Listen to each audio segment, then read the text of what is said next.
tied up. In game one, the Nats fell behind early, but when push came to shove, the offense got hot and they won going away. Game two is a dark night for the visitors as Matt Harvey out-dueled Max Scherzer and improved to 5-0 this season. This one starts with Gio and Jonathan Nice, that is. It's a perfect night in New York.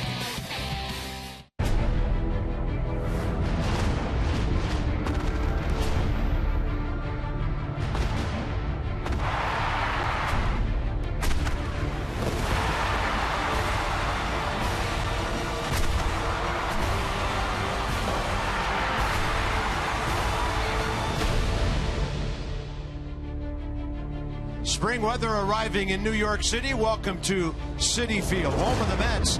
Nats and Mets, game 3 of the 4-game series. Yeah, let's look for a Curly W tonight. And that guy wants Gio to get things going. He was very emphatic about that. Bob and FP, there's a series to be won here, and tonight could be a big step in that direction. Nats have still won 3 of their last 4, so the state of the ball club, I don't think affected by what happened here last night. No, sometimes you got to tip your cap. Matt Harvey was that good last night, but when somebody's good one night, somebody's got to pay the next, and hopefully for the Nats, Jonathan Nice is that guy. And we have found this out on the painful side this year. The Nats found it out on the good side Thursday night. One play in a ball game can turn around the whole thing. It can. I mean, you got to play clean defense, and especially tonight. The reason we're showing you these errors, they've been big errors. The Nats have taken advantage of those errors. As you see Jason Worth after the Wilmer Flores double play. Should have been nobody on 2 outs, and then the Nats cashed in. The sac fly by Ryan Zimmerman. But with both pitchers tonight, Bob, they're both excitable. Jonathan Nice is excitable. Gio Gonzalez is excitable. The plays have to be made behind these guys, whoever's pitching. But we've seen Gio kind of lose his composure when something goes wrong behind him. Jonathan Nice the same way. So tonight, extra critical that every single play is made behind both lefties on the mound. Both teams respectable with runners in scoring position in the series. Extra base hits have been a feature of this series. You know, on the Mets, I think they're here to stay for a while. We'll see how good they are over the long haul. But they're off to one of the great starts in franchise history, and now the Nats and everybody else chasing them for the time being. Well, this is kind of the rubber match, even though there's a game tomorrow. You want to win this game so you have a chance to win the series. And like I said at the outset of this series, the Nats want to show the Mets that, you know, they're just a hot team, and the Nats are still the big kids on the block. So I feel like tonight is the biggest game of this series by far. Yeah, and then Gio tonight, Doug Fister tomorrow. A chance to come home on a high note. So Gio is 1-2. Jonathan Nice is 2-1. Over the last few years, Gio has had tremendous success against the Mets, especially at Citi Field. We'll shed a little more light on that when we get ready for Game 3 of this 4-game weekend.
New York tonight, they want the Nats to win. All right.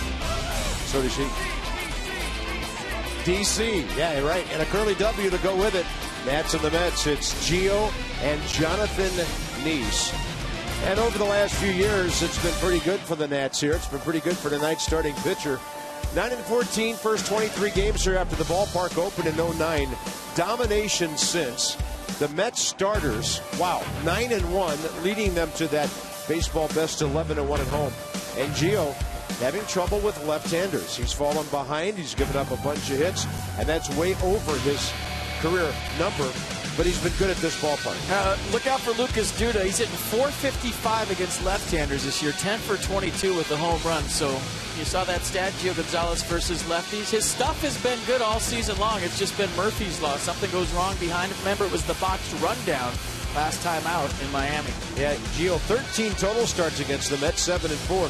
And Jonathan Nice, 3-3 in 10 starts against the Nats. And he has a great ERA at home, 1.38. Big crowd here tonight, getting the ballpark ready. And it's a big night for some of those New York pups.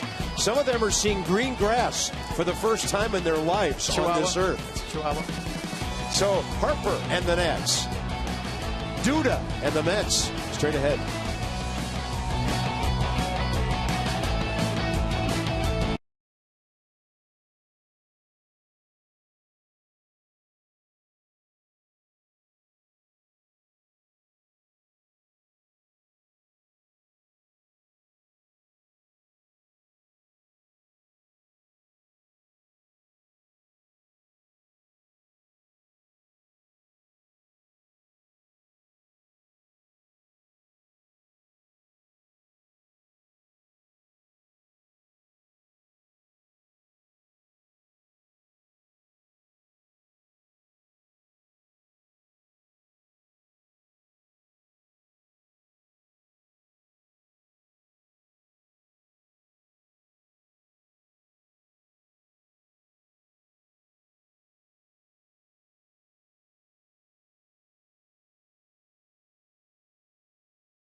PNC Bank for the Achiever in you.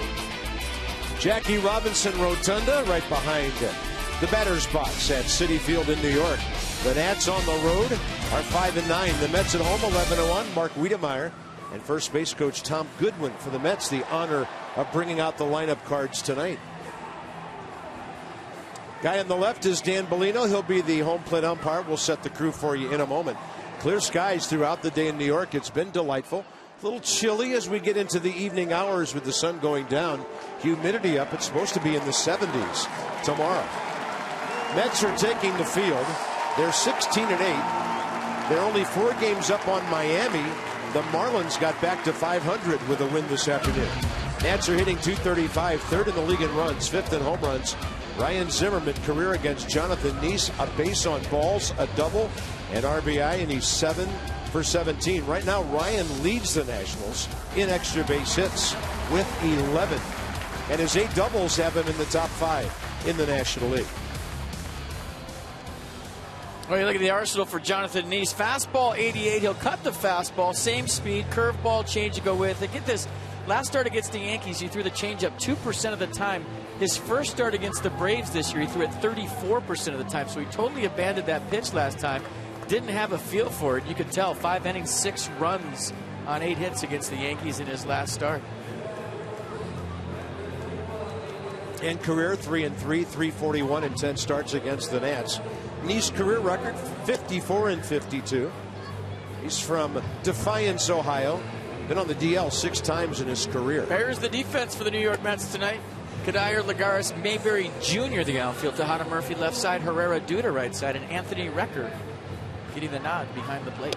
And pretty much since the departure of Jose Reyes several years ago, Ruben Tejada has been their guy at short. He's in there tonight, replacing the struggling Wilmer Flores, who made another error last evening. So the Mets trying to shore up their defense. They're 11th in the league. The Nats are still at the bottom, but they played a couple of errorless ball games in a row. So we mentioned Dan Bellino has the plate. First base, Bruce Dreckman.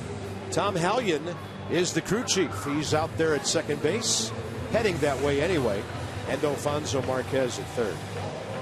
So Nice is a guy that'll cut the ball to right-handers. He'll try to establish on the inside to set up his changeup away. His curveball is just a roller, especially last time against the Yankees. Just kind of rolling in there. Doesn't have a whole lot of snap to it. Gio Gonzalez curveball much better than Nice. Alex Rodriguez hit a home run off Nice to right center field last time on that curveball. So when he's good, the curveball's sharp. The changeup's not a big deal. Pardon me. Not a big deal with Denard not back in the lineup tonight. Facing a left-hander. Another maybe cool night off and a warmer day for him tomorrow afternoon. And the Nats have so much confidence in Michael A. Taylor, who's hitting .278. So with a double, Michael 2 for 6 in the series. Big crowd gathering. They gave away some garden gnomes featuring Jacob deGrom tonight. So it's Nice and Taylor to get game 3 going. Fastball swung on and missed up in the zone at 7-11. So Taylor checks in, 15 hits and 54 at bats, playing in his 15th ball game.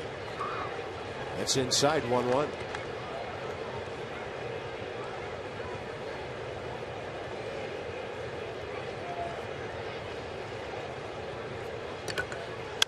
Taylor in the air to right.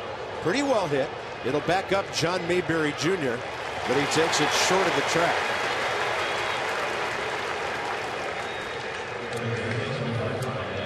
The only thing Michael Taylor's not going to do for you, as opposed to Span, is maybe see as many pitches his first at bat or two in a ballgame.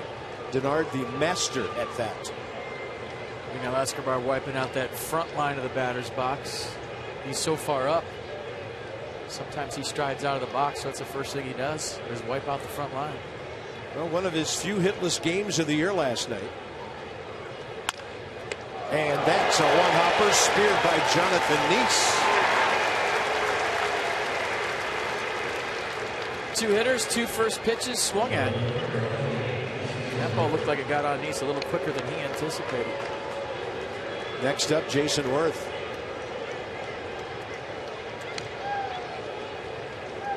Second game of the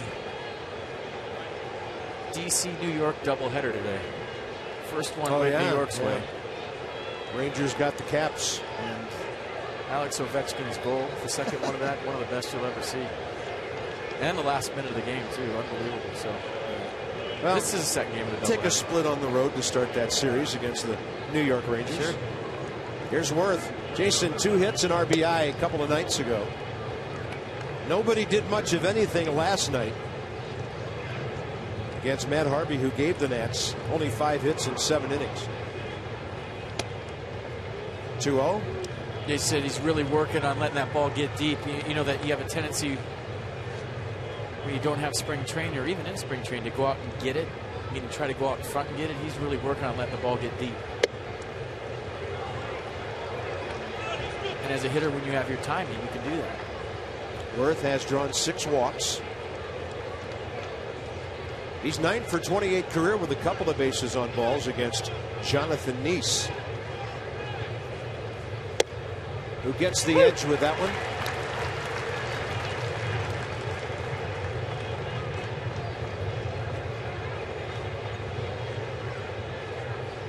Goes to ripping, and the count's full.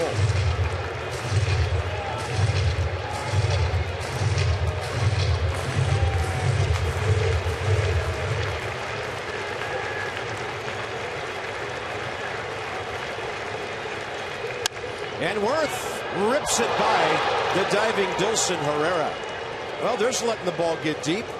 The guy backing up his words to get aboard for Bryce Harper. Yeah, pretty good at bat right there. There goes a no-hitter Jason Worth style here. And flushing.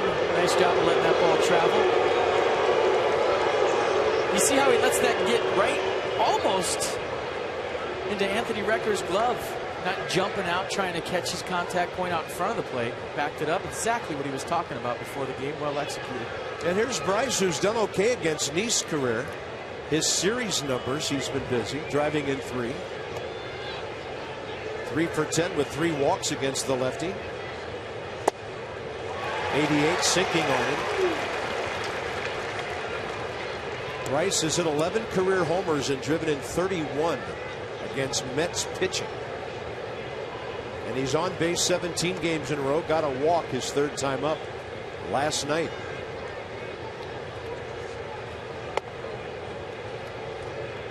During that 17 games, Bryce is hitting .302, and his on base average is a very impressive .486.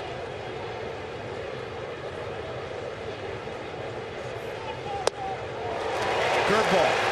Slow. Strike 2. Now Bryce 4 for 17 against lefties this year with 3 doubles. That's a .235 average. You see the big curveball from Jonathan Nice.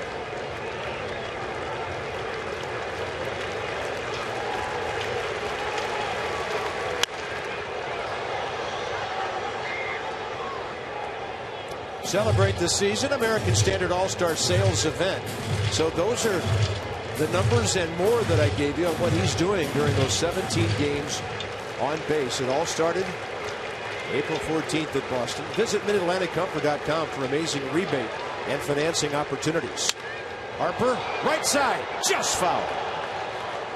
Maybe 2 or 3 feet. That was a run. That was 1-0 Nats if it was about a foot to the left. Maybe 2 feet. He sees the hook.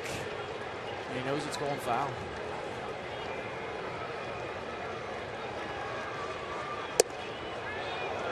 Good take on 91, diving in on him.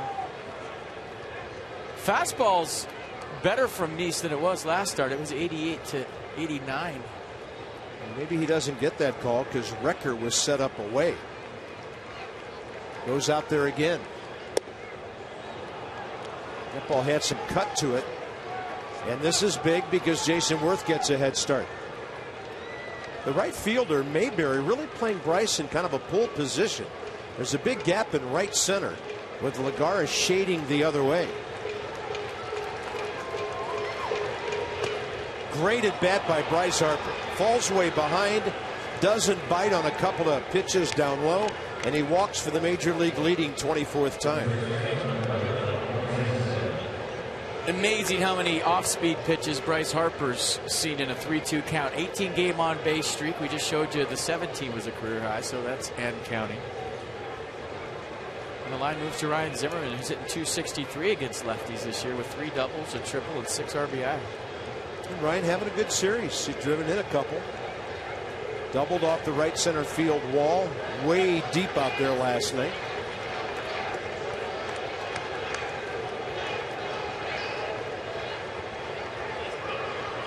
And of course the 7 for 17 we mentioned when we gave you the opening lineups.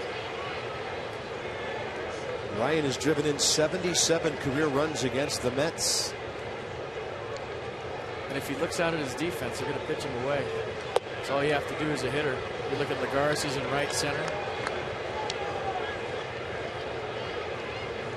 So Ryan has 725 RBIs, and about 11 to 12% of them against New York pitching.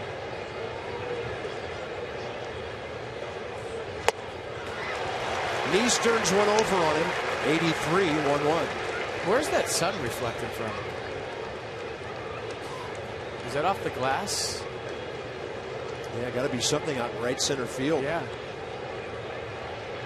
Yeah, Ryan standing in some kind of sunlight there.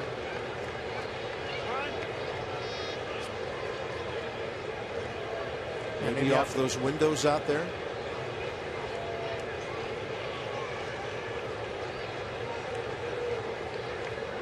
Be a good place for him to hit one right center. Off those windows? Yeah, that'd be far. That would take a 3-wood. That'd be far, Tater.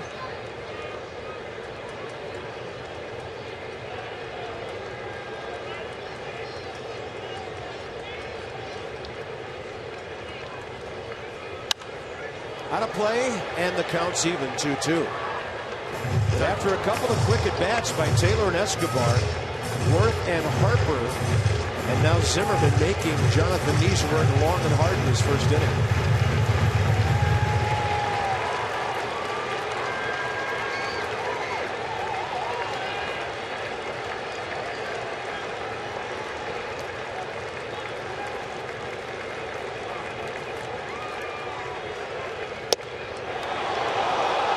Tried to start that cutter off the plate away and backdoor it. Didn't come back. Both runners on the move here. Ramos next if it keeps going.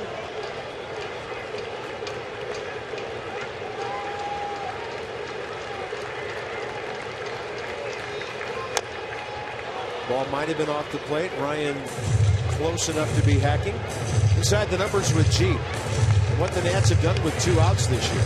A lot of hits, more than anybody else in the league. A lot of them came like Worth's did with 2 outs, nobody on.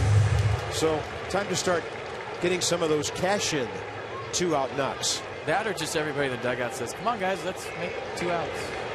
Then we'll get to that. Zimmerman jammed, but it's out of play. They've got Jonathan Neese up to 25 pitches.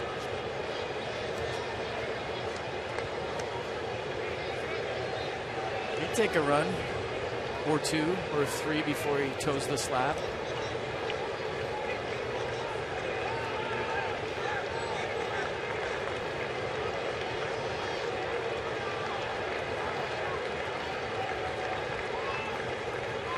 Zimmerman up the middle, didn't hit it that well. But it carries to Juan Lagares. So the Nats get the New York starter a long top of the first. Here comes Gio.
Robinson Rotunda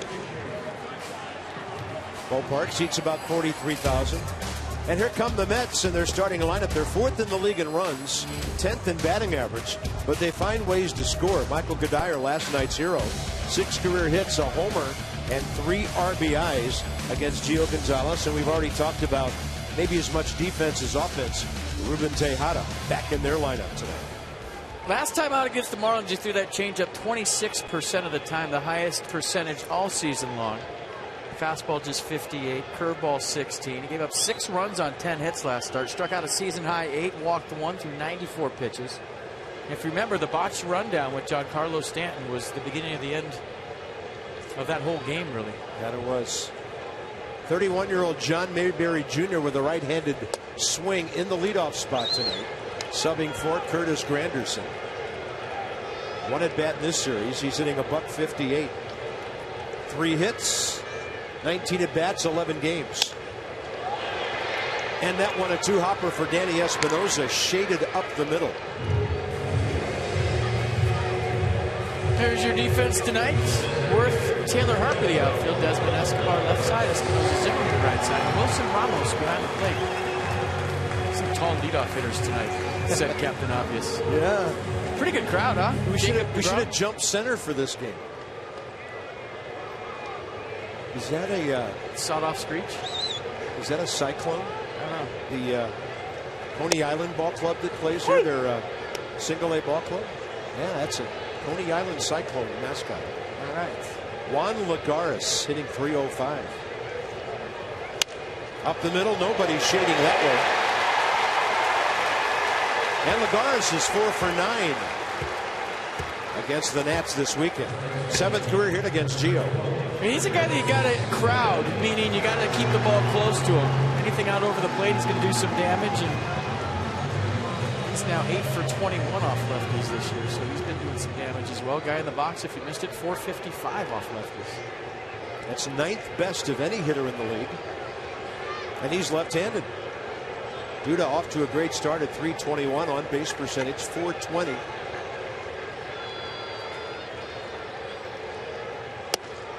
His career numbers against Gio not that great, 2 for 14.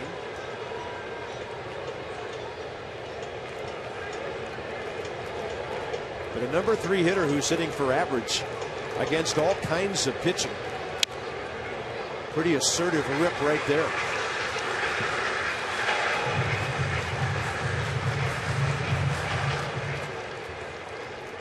Gio, 185th career start. His 14th against the Mets.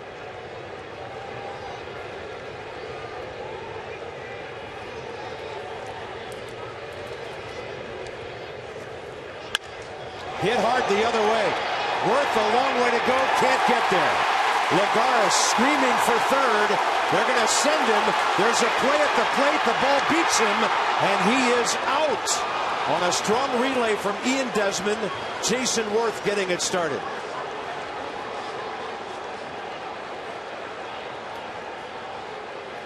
Tim Tuffle might have been a little excited with the crowd right there. Big crowd tonight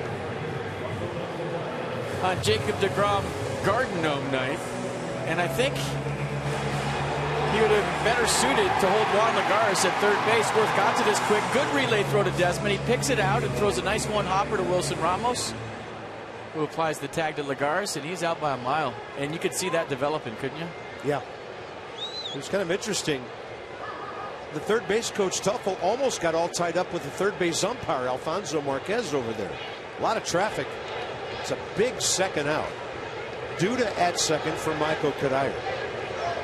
Well, there's a left-hander on deck, and we'll see how Gio and Ramos approach their cleanup guy. We talked about defense being big tonight and how both pitchers are excitable when plays aren't made behind them. That's a big play early in the game to, hopefully for the Nats to settle Gio into this ball game. That's the changeup that veers outside, 2-0. Kadire against Gio, a homer, 3 RBIs, 6 for 14 career. Of course, Murph on deck. No slouch either. He has 6 career hits against Gio.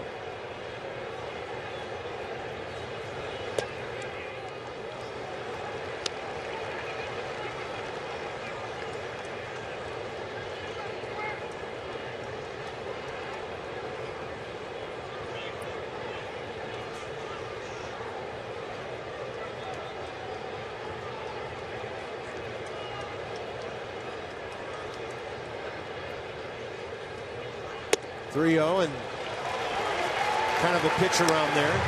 Gio will go lefty-lefty with Daniel Murphy. Just a nice cutoff and relay, big league style. And we talked about Jason Worth. Left field is new. In every ballpark it's new. He played that perfectly. And Ian Desmond got rid of it quick with something on it. One-hop throw. Wilson Ramos had to really dig it out, but I like the way he was kind of sideways when he received the ball from Jason Worth. Didn't have to turn all the way around to make the throw to the plate. And Wilson does a nice job of picking that ball, which we've seen him drop one-hoppers before with the catcher's glove. It's not the easiest thing in the world. And catchers have so much more to think about these days. They can't block the plate. I mean, last year, 2 years ago, The runner probably doesn't even get within 3 feet of the plate on a play like that. So Gio and Murphy. Big curveball, and Ramos picks it and keeps it in front. I'm not going to lie, I missed a collision at home, and that might have been a collision with Lagares and Ramos. I know I just sounded old, but I like contact at the plate. I used to love seeing guys play hard and try to knock a ball loose for a run. And Lagares probably doesn't slide head first if that's the case either. Right. You don't have to worry about a catcher dropping his gear on you anymore. It's just kind of, I don't know, boring, if you will, when plays at the plate. To me, FP, the challenge is now for the catcher to hold on to the ball after a hard tag's made, because, you know, they usually just kind of tag the guy with their whole body. Right. 1-1 to Murphy. Well, nothing Ramos can do about that pitch. That'll put 2 runners in scoring position. And the ball must have got lodged back there. Time is given. See where that ball goes. Well, I think Wilson Ramos thought he was going to catch this in the air. And that's why he chose not to get his body in front. And the ball was a little shorter and had more sink than he anticipated. Short hopped his glove. And it's a good thing Wilson Ramos blocked the first one. And now it's 2-1 on Murphy with Gio's curveball all over the place a bit here. 2 hits, a walk, a runner gunned down at the plate.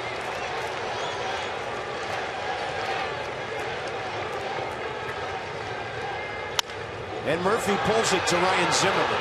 He can lead Gio to the bag, and that's it for the Mets in the first. Worth, Desmond, Ramos, 7-6-2 on this drive by Lucas Duda. The perfect relay, a one-hopper. No score.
no scores. We head to the top of the second inning.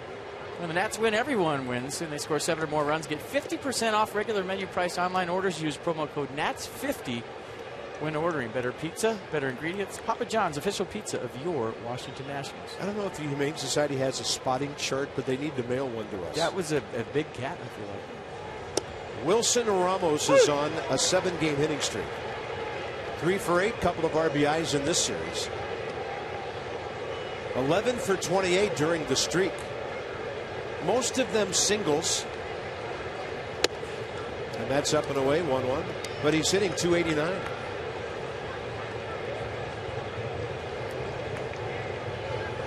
And lefties struggling with him. .412. With a homer and 6 RBIs. He also, in a rather short period of time, has done significant damage to the Mets, driving in 35 career runs against them. They've got him bunched toward the gap in right center. indication of how they're going to pitch it. That didn't miss by much. Didn't look like a swing, and Bruce Dreckman agrees. Nice, by the way, 26 pitches, 15 strikes, first inning. The big man held. Whoa, that was close on the other side.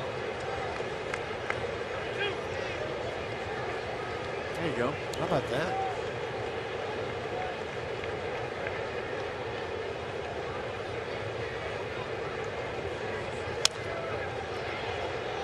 Wilson's got that shin guard on over there. I think he fouled that off his back knee. It looked, the way he reacted, it missed the front leg and got the back. They gave him the back knee? Ouch. On a hop. Fastball up, got him. Jonathan Nice, first K of the night, 15 strikeouts, 10 walks in 24 innings. Climb a ladder with a cutter right here, I believe. Yep. You see where Wilson's eyes were after that swing? He showed you where he's thinking about hitting it. He was looking towards second base, trying to get inside of that and go to right field. Man, I saw one of the most fascinating breakdowns I've ever seen by Pedro Martinez the other night on MLB Network, talking about guys' bat waggles in their practice swings and how they actually show you where they're looking for the baseball by the way they warm up with their swings getting in the box. Except Felipe Alou taught him that as a young pitcher, and they're showing you exactly where they want the baseball. Desmond up the middle, and finally, Ian Desmond has a base hit. Even if Herrera gets that, Desmond beats it, and he slaps his hands, and Ian Desmond does not go 0 for 30. He finally gets himself a hit. Well, he's thinking, if that hits the bag and Dilson Herrera fields it and throws me out of first base, I'm getting on the bus right now and somebody else can play shortstop. And watch the reaction, hands in the air. Thank you very much. Ding dong, the streak is dead. And it came on a pitch that he took up the middle. That's good news, too. Stayed on the ball. Here's Espinosa. Danny from the right side this year, 3 for 10. Uggla started last night. Danny here on Thursday, but still 7 for 15 and now 8 for 16. Off the glove of Murphy. It's a base hit, and the Nats have set up Gio with a sterling bunting opportunity. Well, you're right. He doesn't have to be fine. He's got speed in Desmond, speed in Espinosa. Make the first bounce be in the dirt, and the job is done. Don't worry about getting it close to the line or close to third. Just make the first bounce be right in front of home plate, and it will work. Gio became the first Nat with a sacrifice bunt last weekend. He has 26 in his career. Murphy shallow at third. Duda is a right-handed throwing first baseman, in case it would go sort of hard over there. Gio deadens it, and that's a good job. Anthony Recker to Herrera, 2-4, sacrifice perfect. Handshake from Tony Tarasco at first base. Exactly what we're talking about. Make the first bunt, or the first bounce, excuse me, of the bunt be in the dirt. Good wheels out there. Ian Desmond, Danny Espinosa will take care of it. Just get it down. Nicely done. Now Michael Taylor with a big at-bat, and he had a big at-bat last night too with 2 outs and a runner on second off of Matt Harvey. First time through the lineup, the Nationals go 3 for 7 with a walk and a sacrifice. So the offense on the verge of production here. Taylor fly ball to right, first time up.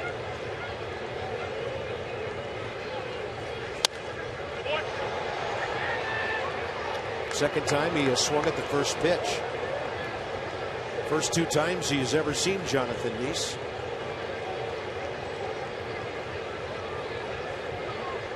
Denard anxious to get back out there?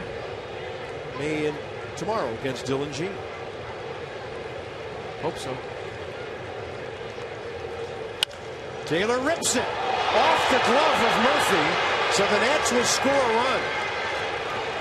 That'll be a base hit. Taylor, 9th RBI. The line's moving, and Escobar is next. Well, the bunt by Gio Gonzalez, check. And then Michael Taylor with a 2-out knock check. And Daniel Murphy, a guy who's, or at least we're used to seeing play second base, did a nice job of saving a run, but he couldn't make the play. Brian Sabian was seen at the ballpark today. The Giants looking for a third baseman. I don't know who the Mets have, but he's here. He was seen in New York today and again at the ballpark today. Here's Escobar. Murphy didn't make a bad play there. He almost overran it a bit, kind of off the heel of his glove. And now Escobar hoping to make everybody pay. Welcome back to the dugout, Ian Desmond. You got a hit. Ding dong, the streak is dead. And Ryan Zimmerman with the pom-poms out. How cool is that? Nice. I love it. You got a hit. You got a hit. And Ian has not touched home plate in a while.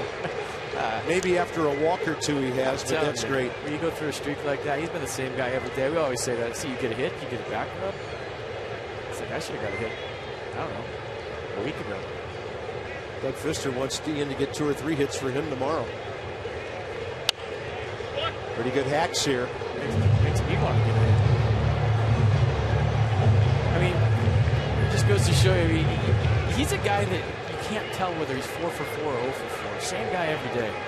And that's not easy, folks. I've seen guys that go 0 for 29 sucking their thumbs in the fetal position in the corner of the dugout crying. 0-2 to Escobar. Runner moving at first and a strikeout. So with Taylor on the move, Neese gets bookend strikeouts in the second. But 3 hits give the Nets a run.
The top southpaws across Major League Baseball over the last handful of years. You think about Clayton Kershaw, you think about Madison Bumgarner, but don't sleep on Gio Gonzalez as being someone in that class as well.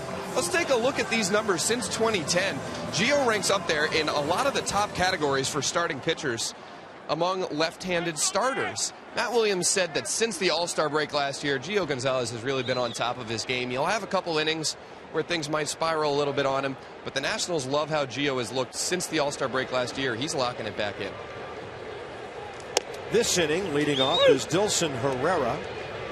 0 for 3, couple of strikeouts last night after his call-up from Las Vegas. Kind of to Dan's point, too, Gio's ERA at a 5 right now. And I'm telling you, the stuff and what he's featured so far this year it's not indicative of his ERA. And if he keeps pitching like he's pitched, it's going to go down, and he's going to be right where he wants to be and where he's been in the past. Wow. So he has retired both leadoff guys tonight, and that was Dan with our Coons.com sideline report.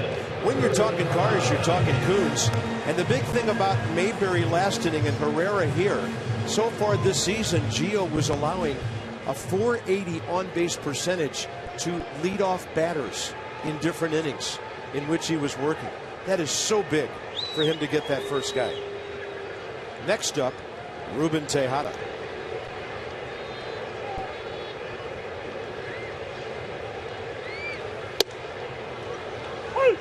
.93 for a strike. Tejada only 7 games this year, 3 for 18. And against Gio, 4 for 15 with 4 walks. Had somebody from the Mets tell me that Wilmer Flores had a scheduled day off today. I said, well, he's made 2 errors in the series and he's 0 for 10 off Gio Gonzalez, so I guess it was a scheduled day off. I don't know. He's had a rough series so far, and Tejada gets the nod at short tonight. Yeah, they might have scheduled that one Thursday when they saw the numbers. Dan Warthen, the Mets pitching coach. Their ERA, 3rd best in the league, by the way, behind St. Louis and Pittsburgh. And that's a ball where Tejada waited for the breaking ball, and Bryce Harper had designs on throwing Tejada out at first. It's going to happen this year. Probably against an opposing pitcher, but Bryce Harper comes flying in right here. Nice piece of hitting by Ruben Tejada. Look at him, full speed. Zimmerman to the base. Says don't throw it. I like that he's looking for that. I really do. Only thing is, Wilson Ramos has to be on that page too to back it up. Right. Here's their catcher, Anthony Recker. Young Kevin Plawecki getting the playing time in the first 2 games of the series. Travis d'Arnaud on the DL after being hit by a pitch. Recker 1 for 10 in 6 games and 0 for 4 career against Gio.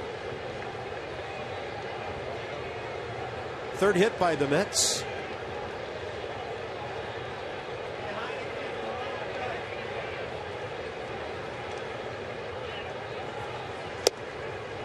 .93. That was a big swing on a ball tailing down and away. See, this is where you read swings, right?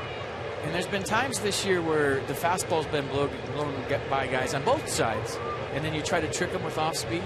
Right now, Anthony Recker's telling everybody that he can't get to Gio's fastball, and when you're not an everyday guy, to him that 93 looks like it's 98.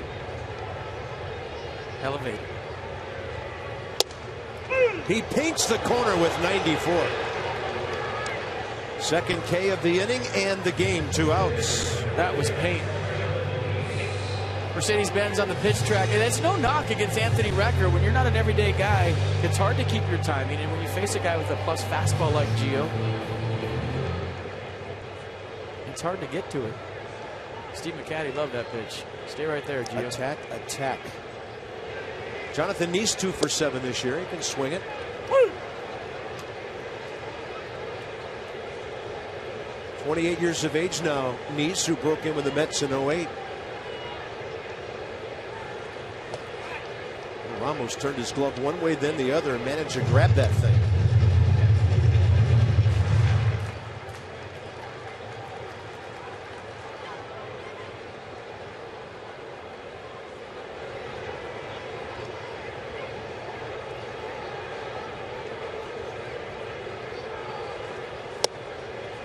Inner half. Fastball's down. It has late life. Some good sink to it.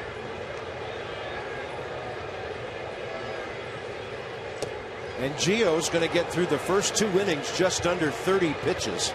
He strikes out the side. So he's on his game. The Nats have him a run. And for Washington, 3-4-5 coming up.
in tonight's game. That's brought to you by Miller Lite. If only where there was some good sports on TV today.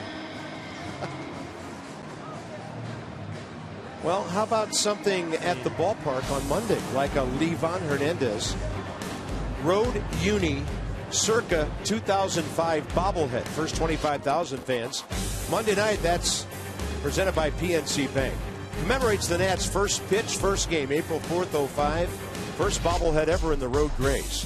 202-675-NATS. Visit nationals.com to purchase your tickets right now. Marlins in Monday night. They beat the Phillies 7-0 today. They're back to 500. That's cool. Nats hat. I like the camo. Jason Worth, base hit the other way first time. Extended that first inning, so the Nice had to throw 26 pitches. I think he'd only thrown about 4 pitches when Jason started that at bat. Harper walked, Zimmerman battled, and that thing cued right off the end of the barrel. Dilson Herrera. Harper and Zimmerman, the next two.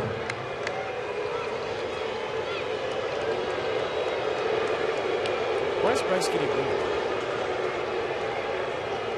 Because everybody wants to be like him.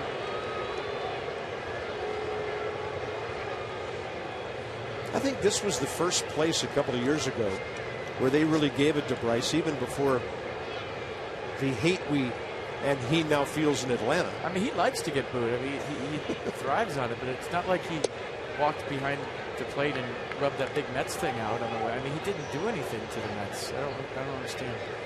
Well, maybe it's 11 homers and 31 career RBIs in a short amount of time. Got jammed on that pitch. And Herrera gets a hustling Harper by a step.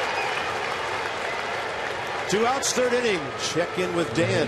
Bob, here's your latest Anthony Rendon rehab update. Rendon was scheduled to play 7 innings at AA Harrisburg today, was scratched because he's still battling a side issue. Tightness in there, was unable to get loose. The Nationals decided to play things safe with him, so he will not play today. They are hoping to have him back in the lineup tomorrow. It appears now that the knee is no longer an issue. It's that side that's keeping him from progressing as quickly as he'd like on this rehab assignment. Does that mean oblique? Or I mean, I don't know, but it could. You know, that's not no picnic either. But it is good to hear the knee's better. Well, that's the ultimate day-to-day thing going on with Anthony. 1-1 to Ryan Zimmerman. I know if it is an oblique, you don't mess with those at all, ever. Those are monthers. If you pull them.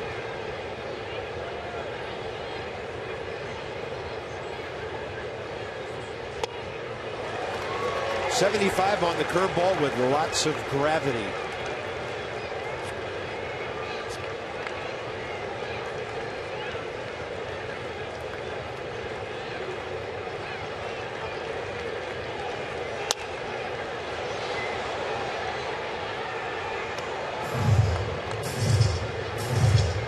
Jonathan Nee's first 2 innings, 43 pitches, 29 strikes.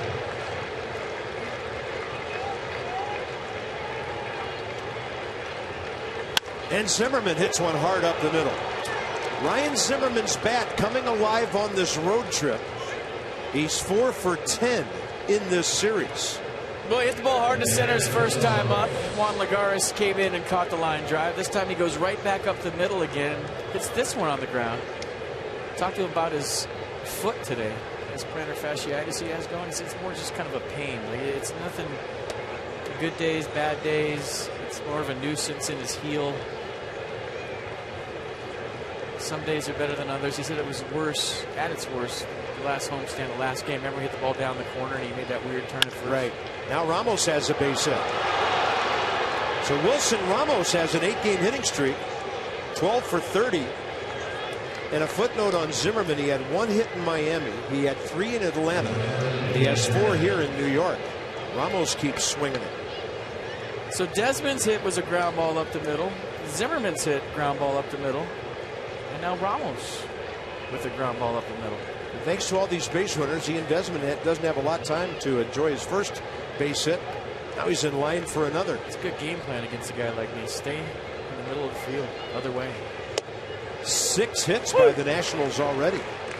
As soon as you try to fight him and pull it, you're playing right into his hand with that cutter. Opens up the other side of the plate and he'll use it.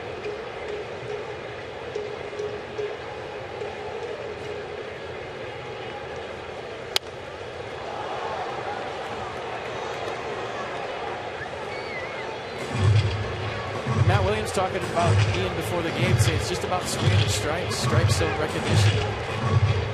When Ian's going bad, he's swinging at everything, and the opponents know they don't have to throw him strikes. By the way, here come some more of those 2-out hits. I'm in. As long as you get 2, 3, or 4 of them in a row, that's great. Chance for 3 here. Anthony Recker out to talk with his pitcher, Jonathan Neese, who's in the mid-50s on his pitch count, with the Nats taking intelligent ABs in Game 3.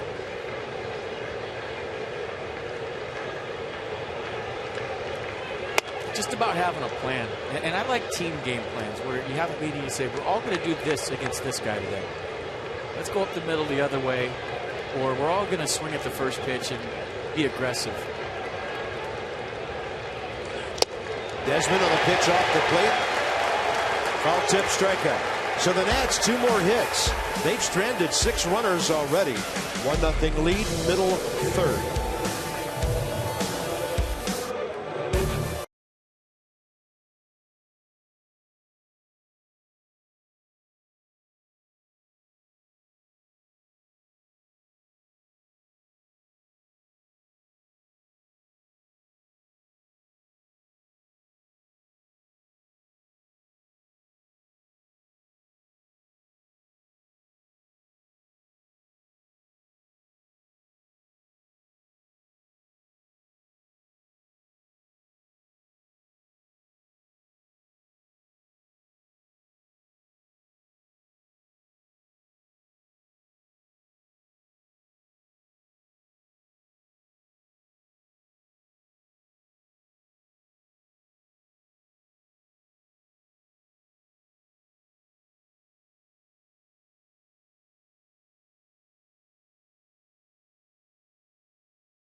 Around a single. First, the curveball to Dilson Herrera. Thanks for coming.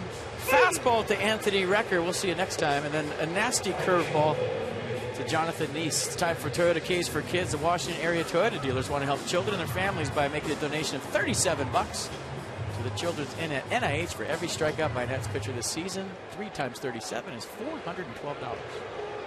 Well done. I've heard it said you guys are athletes, not mathletes. Pitbull. Bottom of the third, top of the order, Mayberry. That one went around the right field foul pole, the left field foul pole, and then I figured it out. That was good. Not mathletes.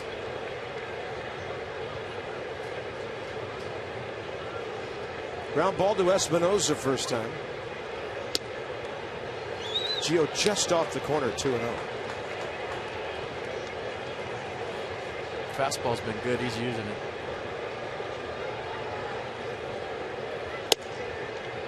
Easy 92 right in there.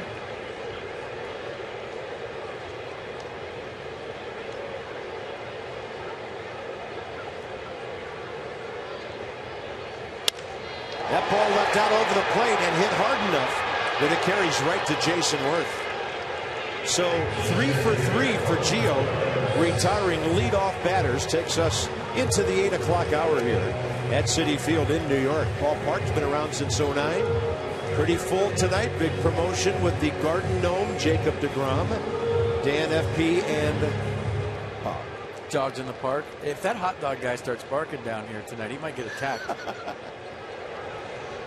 He now is a Garden Gnome, and another one just caught that line drive to left.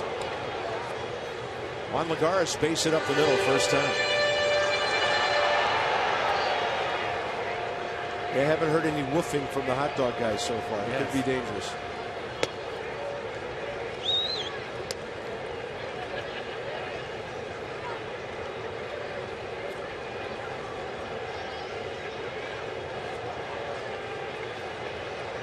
Target in.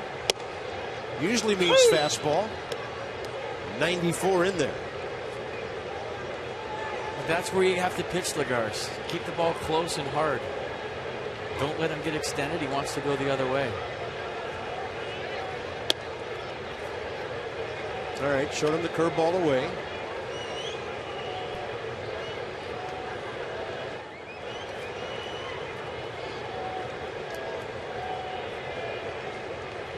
Another curveball. That one pulled. Tricky spin and hop for Escobar, and he played it very well. And that's the difference between third and short. Third, you don't get to pick your hops. You just have to react. If you're at shortstop, like he's played his whole career, you have time to read hops, get around the baseball. But the ball plays you at third base, and see how he stays soft, kind of funnels it in, goes into the glove, then he uses that strong arm to get it across. Gio Gonzalez says, nice play, man. That was not an easy play. And Escobar goes out to a second base up the middle position with Espinosa. Short right field. The shift is on for Lucas Duda. And Gio to the outer half with 94. Command and consistency with the heater. Change up. I don't think Yunel Escobar's going to play second base when Anthony Rendon gets back. He's looking more and more comfortable at third every day, even though he's playing second right now with the shift.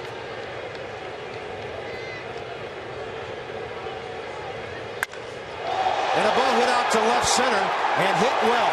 Worth is there, and Jason has it 3 feet in front of the wall. I thought that was gone. A loud out, and Gio gets his first. 1, 2, 3 of the ball game.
Danny Espinosa had struck out in 28% of his big league plate appearances and had a strikeout to walk ratio of more than 4-1.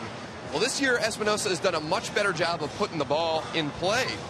He struck out in just 15% of his plate appearances this year, and he's drawn 8 walks to his 9 strikeouts. Now, obviously, it's a fairly small sample size, but the Nats feel that Espinosa's approach at the plate of just being quiet and easy with his swing has helped in that regard. He's seeing the ball better, and he's putting the ball in play more often. Good point, Dan. And Danny Espinosa, 8 for 16, as we mentioned when he had that base hit first time, is now hitting over 260. Actually 269. and he's 4 for 11 right-handed.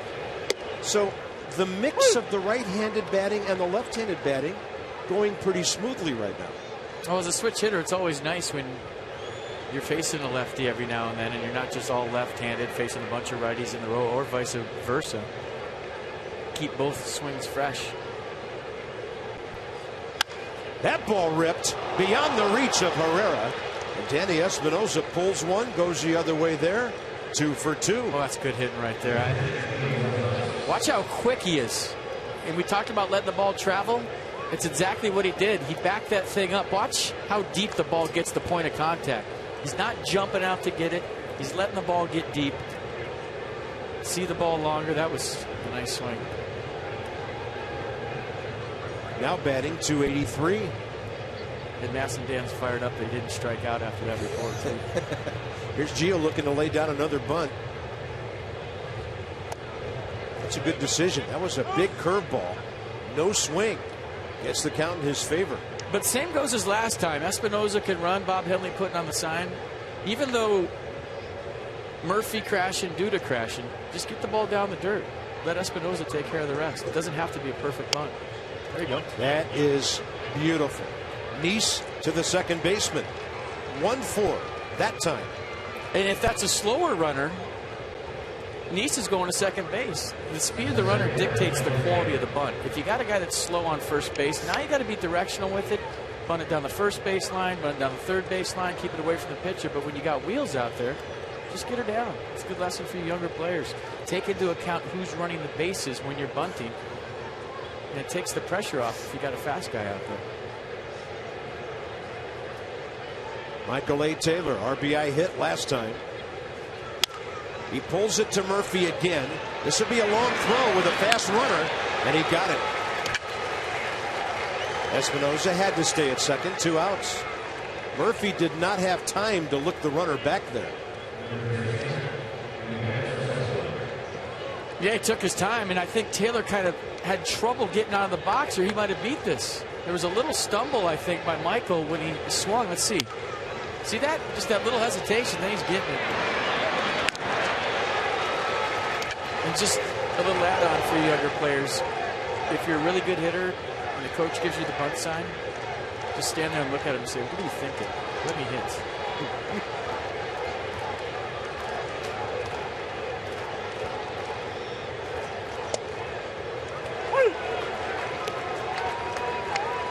Well, kind of unusual.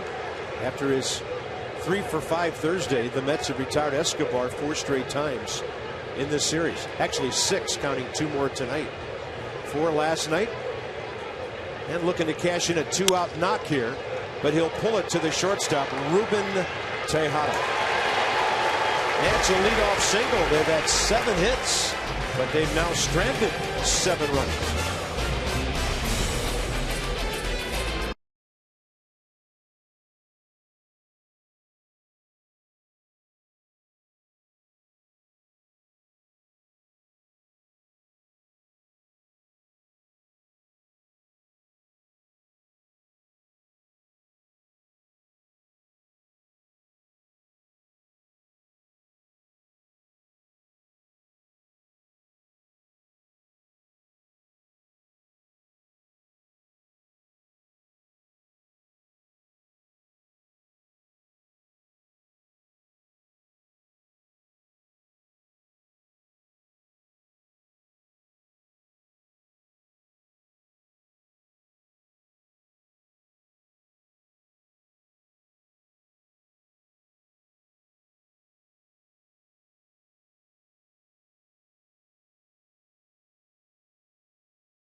First at bat tonight, knock. Ding dong, the streak is dead up the middle. Ian relieved, arms in the air. Some high fives. Ryan Zimmerman doing his best cheerleading imitation. And then Doug Fister, Ian Desmond with the gorilla off his back, gets a massage. Tell you what, that 1-for-1 for him felt like he just went 10 for 4. Fourth inning, Michael Kadire.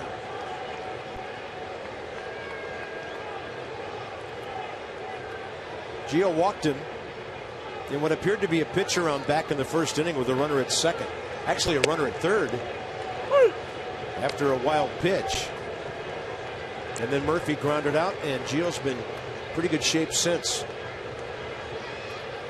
Big curveball. Kadire fouls it 0-2. With his curves as big as it is tonight, it can be really effective against the righties as well.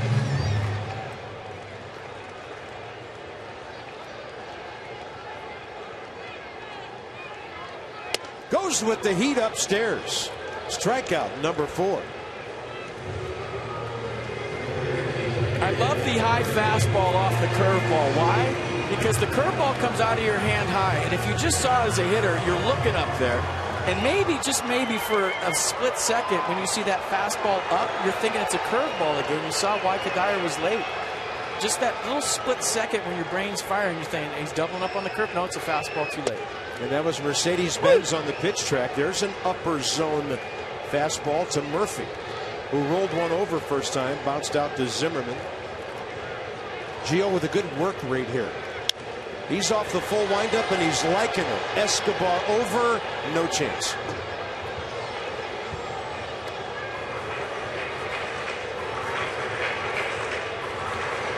How about some lows? Never stop improving. Gio Gonzalez. Likes pitching here. 5-1 with a 1.88. Remember that near no-hitter he had? Yep. Chalk. The little line drive kept him from being the first in Nats history. Look at that, Murphy, a busted bat, and he drops one into right center. Nats have their first base hit since the second inning, and their 4th of the game.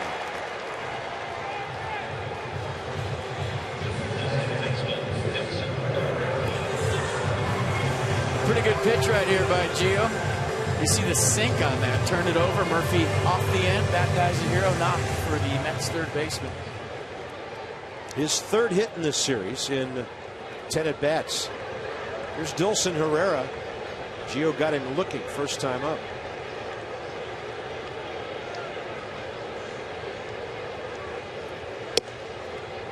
Woo!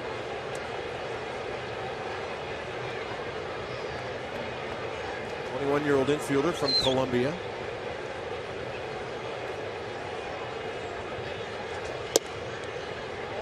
Called up to shore up the defense while David Wright's still on the DL with a pulled right hamstring. Murphy playing third, Herrera at second.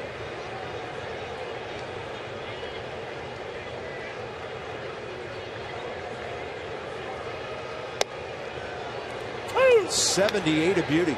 But that pitch was a strike, and Herrera took it because of the first pitch fastball in. On Herrera's mind right now is 94 inside. So he's thinking, I got to cheat to that fastball in, and he has no chance to hit the curve. That's when Gio's at his best. The glove side fastball into righties for a strike early in the count.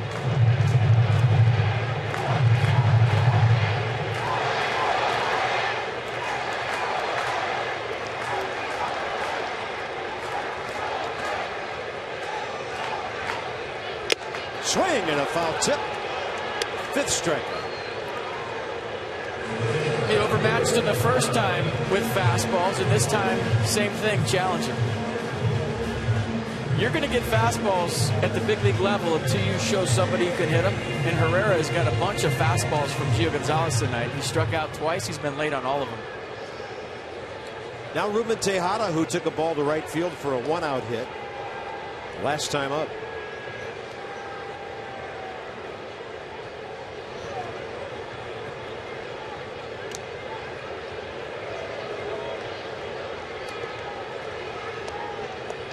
Murphy hasn't attempted a steal this year, but he's been known to rip bags in the past. He had 13 last season.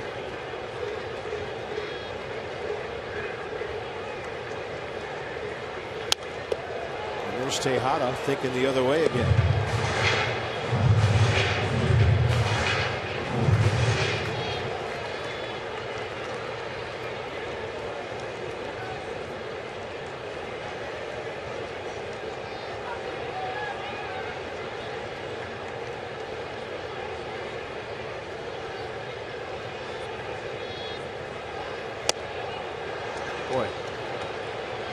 His fastball tonight's been down, but when he throws it away to righties, the late sink, the late run he's got going on top of 94 has been impressive. When he throws it in, it's straight. When he throws it away to a righty, he usually sinks it.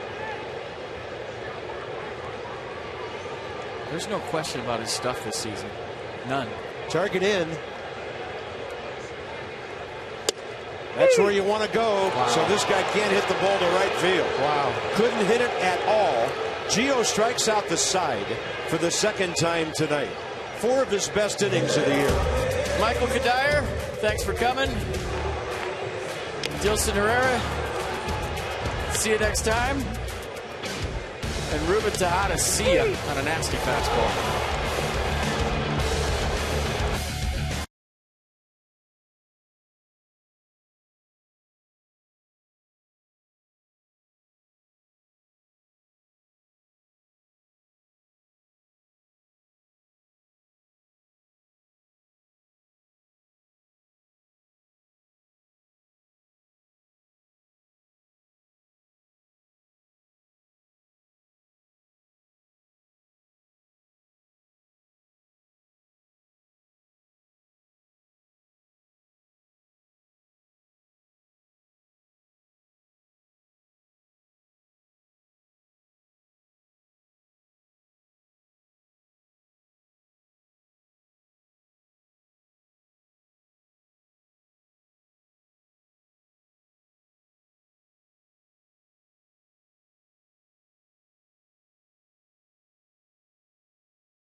Connections 1-0 Nats. This one cruises into the top of the 5th inning.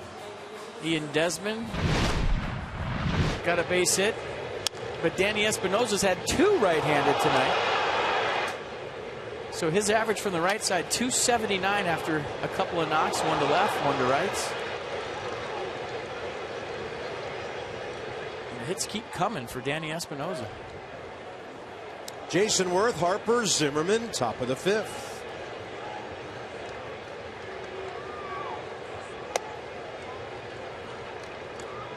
Worth in the series, 3 for 11 RBI.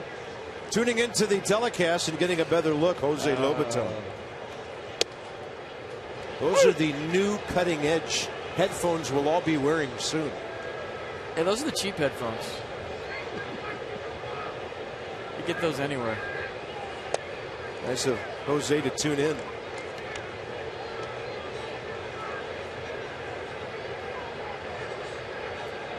Having fun. Why wouldn't you? Maybe those are some rally headphones. Let's see. Worth pulls it. Charging, cutting it off. Murphy. 1 out. All right, get ready for Bryce Harper to be booed. He's 0 for 1 with a walk.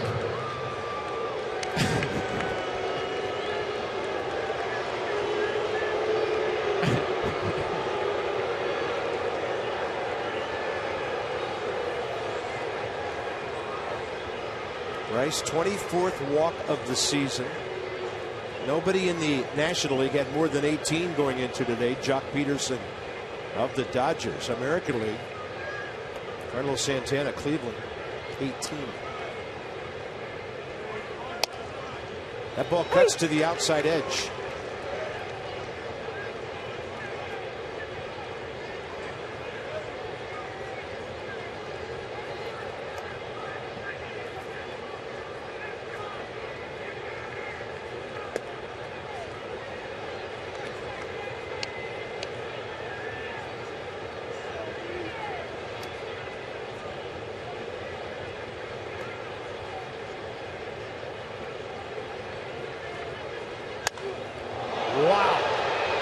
Way foul.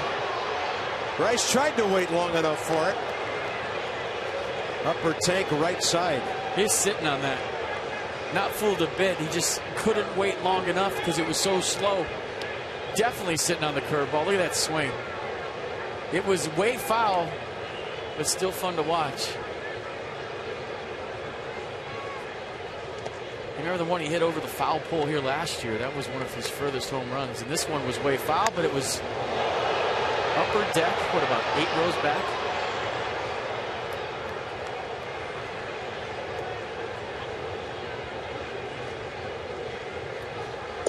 Outside, 3-2.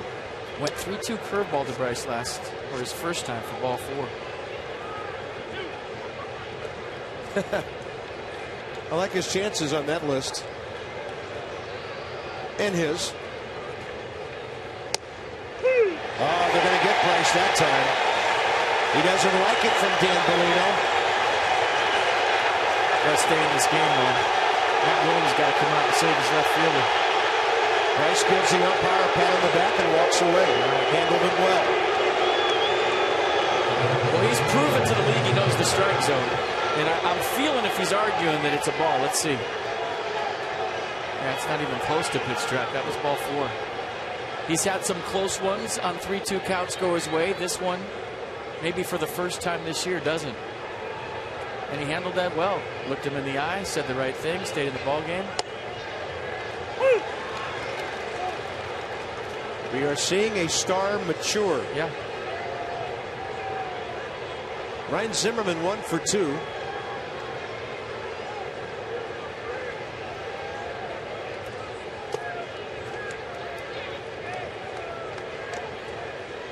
You hate to have an at-bat or a bag taken away from you. I said left fielder again. I'm still not used to Bryce being in right and Jason in left. And everyone's in different positions this year. This guy's at first. I'm still on your left, so we are not switching. That's a fine. That's a broadcaster fine.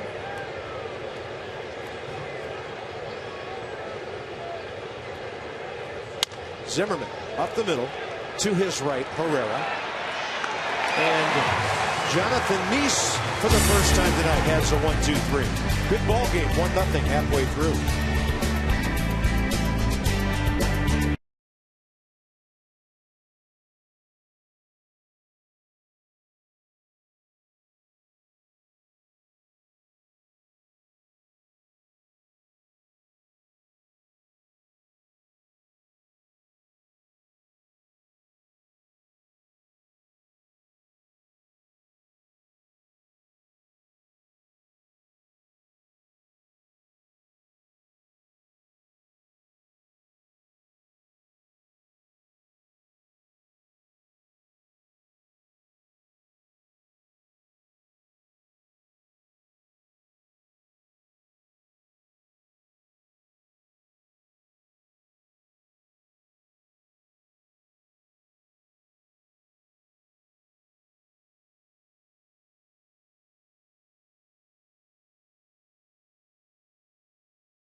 Mr. Met in all his Mr. Met glory.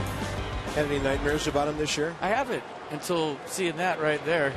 Get your Mr. Met bottle top. 10-year Tuesday bottle stopper. First 10,000 fans. You could receive this collectible 10-year anniversary Nats bottle stopper. For tickets, go to nationals.com. I'm sorry, it just looks like Mr. Met on a wine bottle. Wrecker first pitch swinging. Now we're getting to the point of the ball game where nobody wants to get 2 strikes on Gio. The creepiest thing about Mr. Met, besides that he's creepy, he's got 3 fingers. He was doing the 7th inning stretch, taking out the ball game, and he goes 1, 2, 3 strikes. That's all he's got is 3 fingers. He was made for that. On top of being a live baseball with arms, he's got 3 fingers. Well, this is not unprecedented. Mordecai 3-Finger Brown was an outstanding pitcher. A little trouble with the splitter. 1-1 to Wrecker with Nice on deck. That is beautiful. Inside corner, handcuffing the hitter.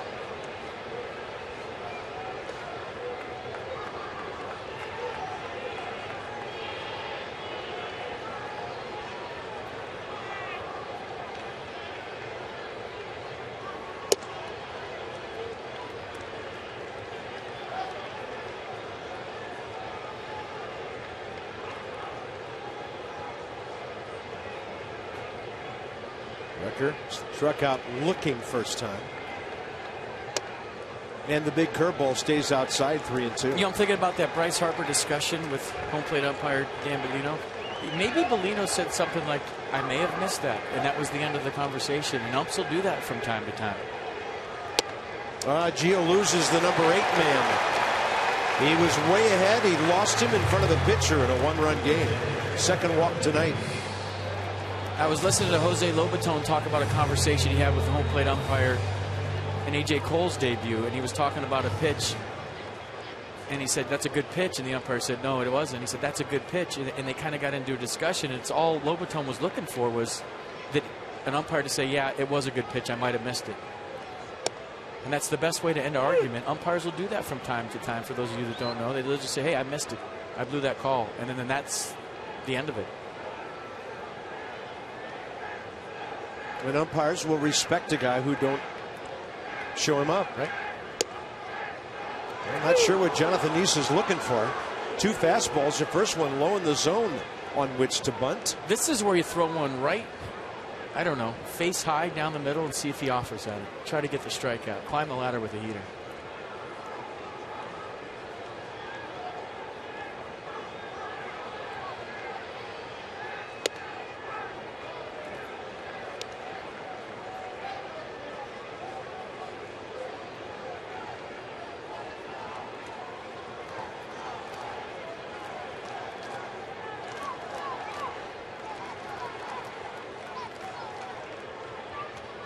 Big curveball, hard to bunt. Strikeout number 7.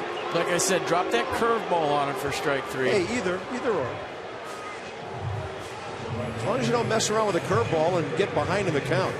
With our minor league report, PNC Bank for the achiever in you, Spencer Kieboom. It's another one of the talented catchers in the Nats organization. 5th rounder back in 2012. 4th professional season. He is lighting it up for the high Class A Potomac Nationals. From Mount Pleasant, South Carolina. Grew up in Marietta, Georgia, and went to Clemson.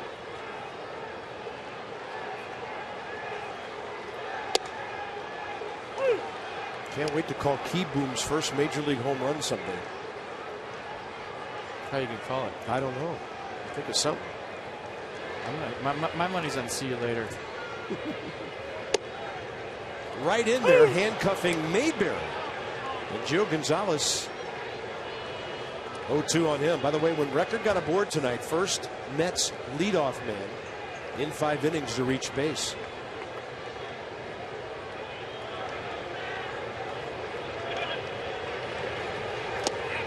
Made an offer at the breaking pitch, and on the appeal, no swing. John Mayberry Jr., son of Big John from the Royals. Nowhere near a swing. He went to Stanford, was a 2-time All-American out there. First rounder by the Rangers 10 years ago. John Mayberry Jr. That ball's ripped, but it's foul. Escobar playing pretty close to the line.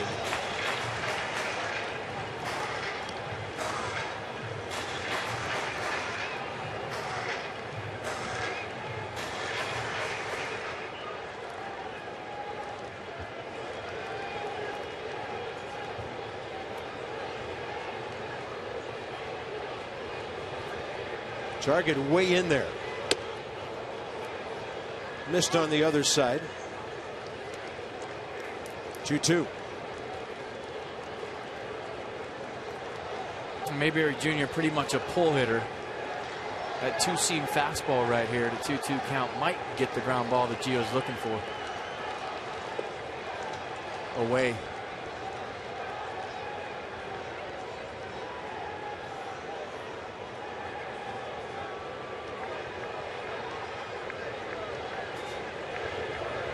Changeup at the knees, got him. Pulling the string for strikeout number 8. Has to be the bottom of the zone if it's a strike. Turns the changeup over nice. It was away. And I think John Mayberry Jr. thought it was low. Gio Gonzalez has been throwing strikes. Dan Bellino's looking for strikes. That's a hitter who stands 6'6". Rung up on that pitch. 8th strikeout for Gio. Here's Lagares. Base it up the middle. Ground ball to third, on which Escobar made a good play. And that's outside.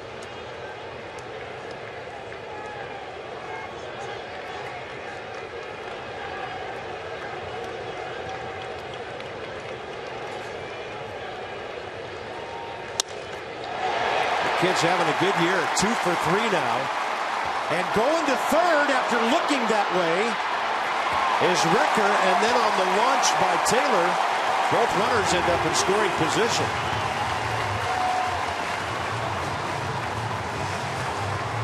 Well, I think Michael Taylor was surprised that Recker was going to third right here. And it's okay to throw this baseball, but you just have to keep it down. Look at the height of the ball. Now that allows Juan Lagares to get into scoring position. A 1-0 game. Now the lead run is at second base. If Taylor throws that ball low, Lagares has to stay at first. And then you just have runners at first and third. But now, a different situation, and the Mets' best hitter is up there. Yeah, and a guy you have to go after, don't you? Yeah, that's a young mistake. Kadire next. Lefty here. Big spot in this game. Lucas Duda, opposite field double, and a fly ball to left. So he's gone the other way twice. He's 3 for 16 career against Gio. Jammed. That's a good pitch. Espinosa, right field, inning over. Gio Gonzalez, 5 shutout innings.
A 1-0 lead as we head to the top of the 6th inning. Join the Nationals Friday, May 8th. They take on the Braves.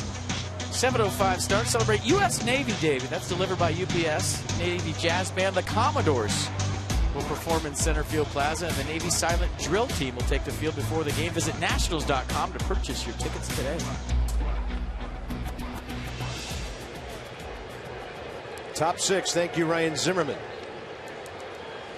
Ramos, Desmond, Espinosa. They have 4 hits between them tonight. Part of a busy Nats box tonight. Escobar, Harper, and Bryce has walked. The only 2 hitless of the regulars tonight. Ramos based it up the middle last time, extending his hitting streak to 8 games.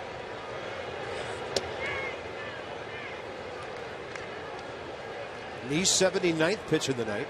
Gio sitting at 76. That was his longest inning of the evening, 20 pitches. Ramos saw something up and his eyes lit up.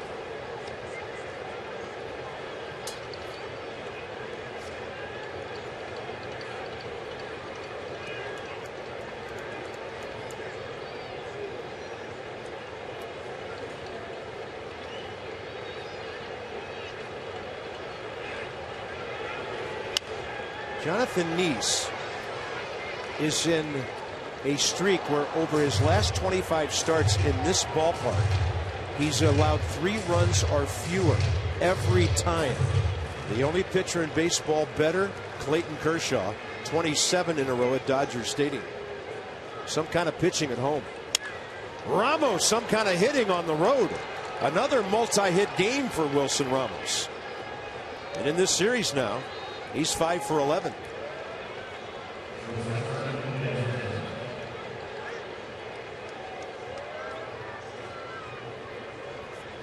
And during his hitting streak now, batting .419. Desmond 1 for 2, base it up the middle, scoring the night's only run. Murphy's back. Base hit bunt attempt right here isn't the worst idea in the world. Number 8 hitter swinging a pretty good bat behind him. He into a knee on a curveball.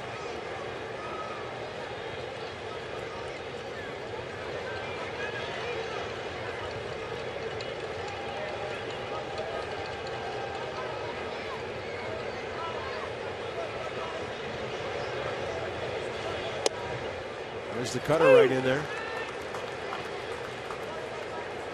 Last time Neese went soft and struck out Ian on a pitch outside the zone away.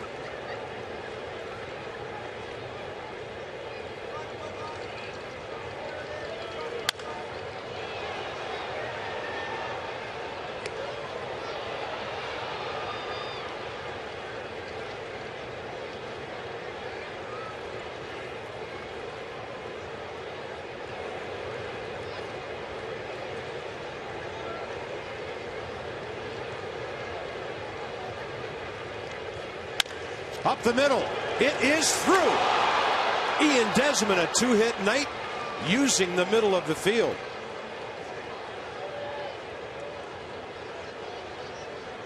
Nice battle right there. I don't know that Jonathan Neese really needed to throw Ian Desmond a strike that far ahead in the count. Desmond, a guy that will go out of the zone with 2 strikes. He threw one right down the middle. Desmond in swing mode takes advantage. Nice piece of hitting by the Nats shortstop. And a 2 for 3 working for Ian Desmond. Well, maybe things are turning when the opposing pitcher makes a mistake like that. Look at this ball. You talk about a ground ball with eyes. Look at this. Both going for that up the middle. Perfectly placed. And I always say this. The art of pitching is throwing strikes when you want to, but it's also throwing balls when you need to. And Jonathan Neese way ahead in the count threw that cutter right down the middle. Saw some of that last night from Max Scherzer. A lot of it, in fact. And Matt Harvey. So Espinosa 2 for 2. 2 runners aboard, nobody out. Chance to double the lead or more here. Pitcher on deck.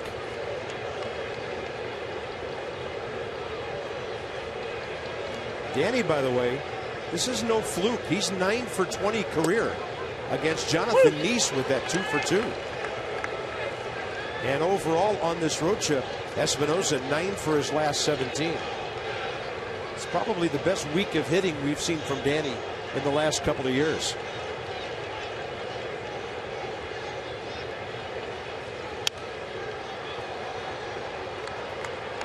And now Neese has another hitter or 2.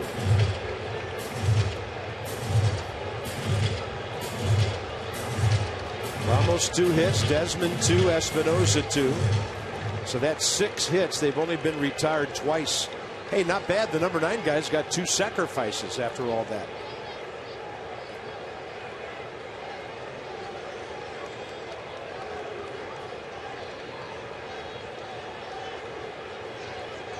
Ooh, he threw it what appeared to be almost right down the middle, and it's ball 1. Mercedes-Benz. Let's see this. It was inside if it was anything, but I thought it was a good pitch. Wow. Maybe Bryce Harper's friendly conversation had a little something to do with that. Who knows? Dan Bellino giving Espinoza another chance here.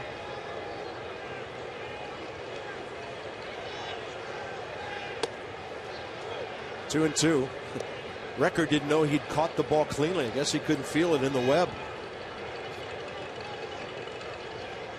Hansel Robles.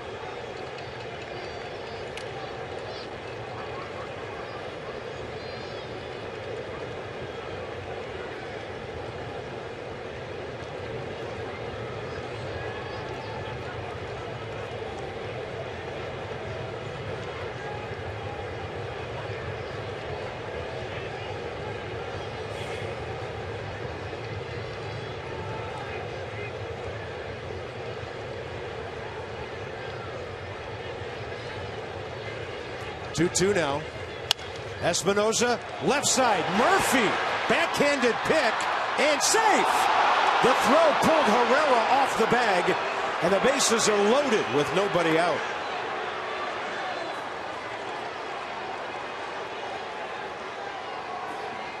Terry Collins looking to the telephone in his dugout. Let's see if he challenges this. Pretty good stop by Murphy on a nasty hop. Throw takes him toward the pitcher's mound, and was his foot on the base when he caught the baseball. Tell you, Tom Hallion took a long look at that. Can't tell from that angle. And the Mets are going to challenge this. Legs were all tangled up. Ian Desmond going in there hard on the second baseman Herrera. Remember, the Mets challenged the Bryce Harper steal of second base last night. He was called safe initially. They looked at it, and then they called him out. It was a big play in a 1-0 game, and this one is too. Another 1-0 game, 6th inning. One more look. What do you got? The crowd did not react to the first replay. They're reacting more as each subsequent one is shown here, but they don't sound real convinced. So I think his foot is on the base when he catches it, no? That's what I got. They're showing a freeze frame from the center field camera. And if you see, can we see the one angle that he was blocked out? Because that's the angle that I believe Tom Hallion had. This one. Look at what he's looking at right there. I think he might have been blocked out by Ian Desmond's leg, and that was a tough call for him. This is the definitive angle, I think. It's hard to tell. But it's hard to tell if his foot is actually on there, that one. If he was, Ian knocked him off the bag. The runner's out. And the Nats cannot buy a break on the challenges in this series. Desmond runs off as if he knows they got it right. So a fielder's choice. It'll be 1st and 3rd, 1 out for Gio.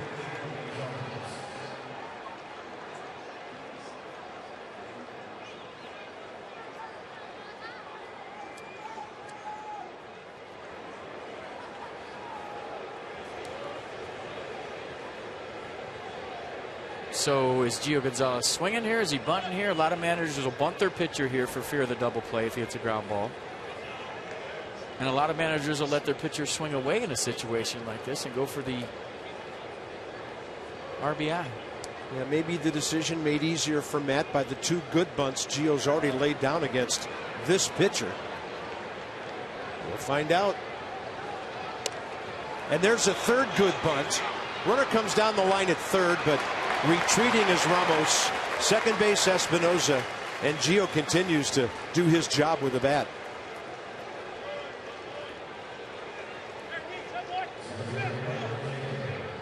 Well, back to my points about runners on bases with bunts. if you had a speed guy on third, that would have been an RBI. That was a good enough bunt for, say, an Espinoza or Desmond to score. But because Wilson Ramos is on third, he had to hold.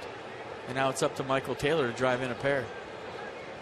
Taylor 1 for 3. He has the game's only RBI. He's been early count hacking tonight. And that's low and inside. So Ramos at third, Espinoza at second.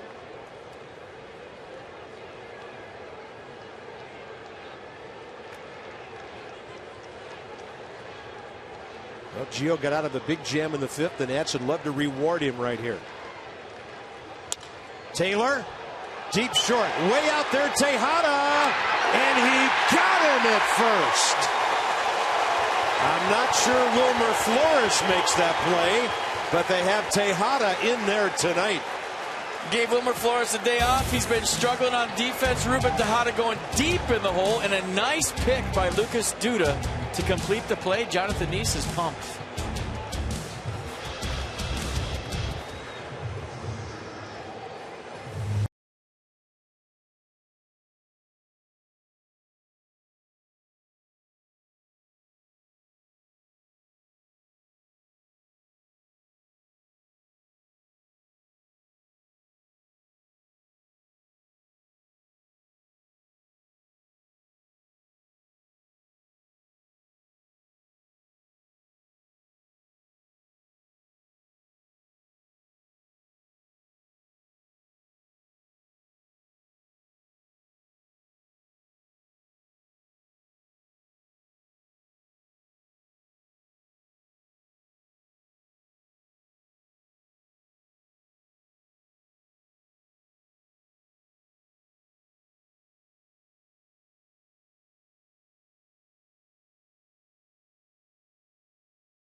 Gonzalez has had A+ stuff here tonight, whether it's been the curveball, the two-seam fastball away, the curveball for a ball because he's throwing it for a strike, the elevated fastball, another elevated fastball. The express has been the story for me. I mean, the curveball's been good, but it's been more about number one for Gio Gonzalez. And he's been nice. 8 strikeouts as we head to the bottom of the 6th, clinging to a 1-0 lead. How big is that relay throw early on? Yeah. Well, right now, Gio, averaging about 15 strikeouts per 9 innings during that streak. We are seeing some defense and some well-played baseball behind 2 effective pitchers who are throwing strikes. There's another one, 92 to Michael Kadire. Bottom of the 6th underway. Kadire a walk and a strikeout.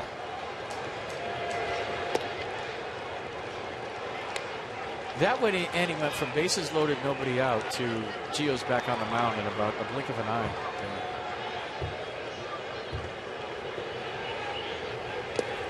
Well, the Mets won one last night when Bryce Harper had apparently stolen second base.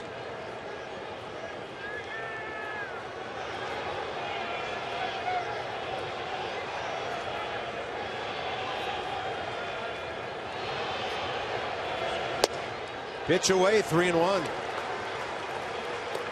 Here comes that, does he retire the leadoff batter of the inning thing again? 4 out of 5 so far. And he does. Strike 2. Didn't mean to get so excited about a changeup.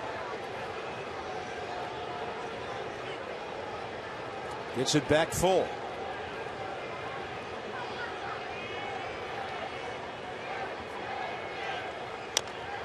And a little tapper. Kadire says it hit him. And the umpire says it didn't. And Terry Collins is out of the dugout. Well, he still has a challenge. He used it. It was successful. You keep your challenge.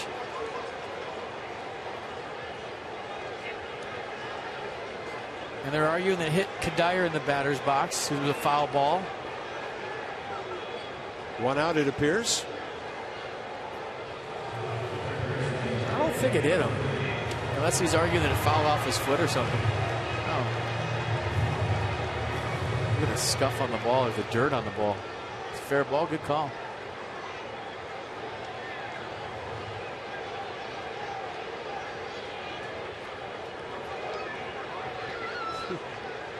Not sure what he was arguing there.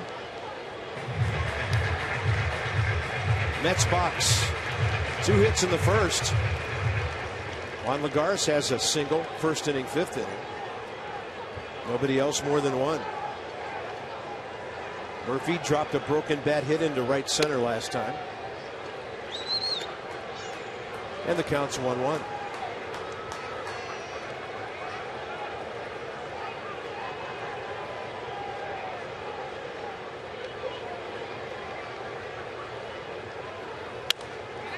Pops him up. Evidently the ball just not in the air long enough. That's a long run for Wilson Ramos over near the cameras there. Did the on-deck circle had something to do with that? Maybe. That's right-hander Carlos Torres. Jonathan Neese has thrown 94 pitches in 6 innings. Coming off 94 in 6. Actually 86 at the Yankees his last time out. And Gio with the fastball outside.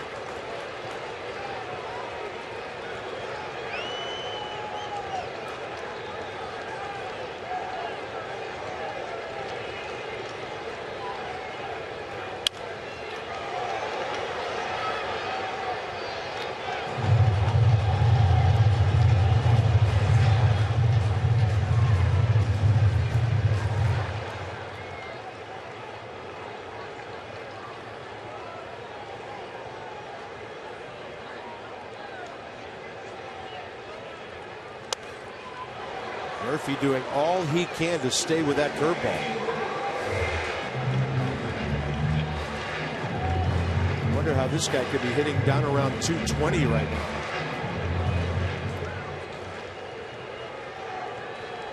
'87 at bats, 19 hits, 3 in this series.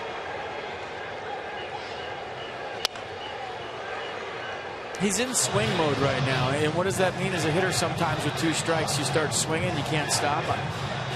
Gio's got a pitch to play with right here. Maybe really expand the zone and see if he goes with you. 20 pitches in the 5th.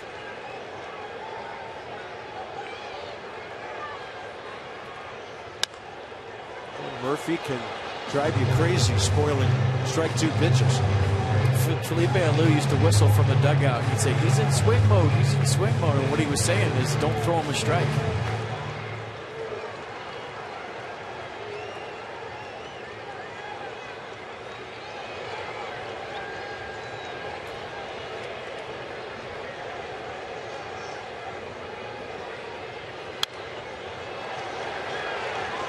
Fans picking it up on this at bat now.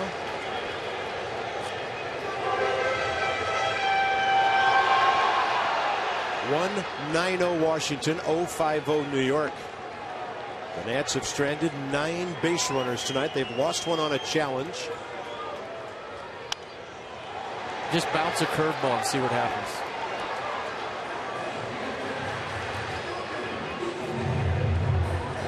You might chase in the dirt.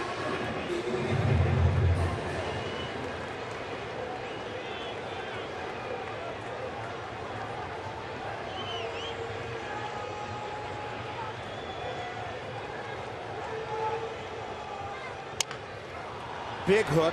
Ryan Zimmerman to Gio at the bag, 2 down. Gonzalez winning a big time battle with Murphy. Tomorrow, Here at Citi Field, it's Doug Fister and Dylan G. The Marlins are in for 3. And by the way, we welcome WUSA 9's audience with us tomorrow. Off day Thursday, the Braves are in for 3. So Masson the next 4, Masson 2. Starting Friday against Atlanta. Braves are down at home 6-3 to the Reds, bottom of the 7th inning. Doug Fister, 4-0 career against the Mets. First pitch swinging, Dilson Herrera fouls it back. Gio has overmatched him twice, so he's up there hacking.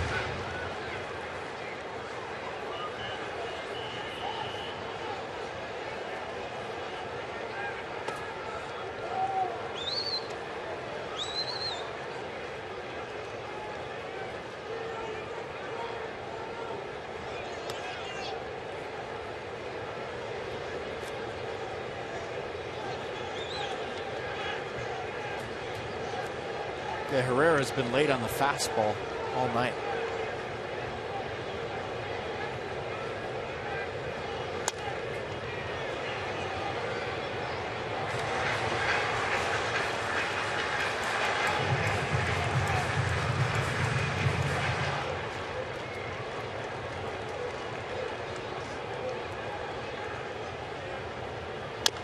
'97 pitch of the night, chopped over the mound. Espinosa can't make the bare hand connection. Runner going to second, could be a mistake, and he's out. Wow.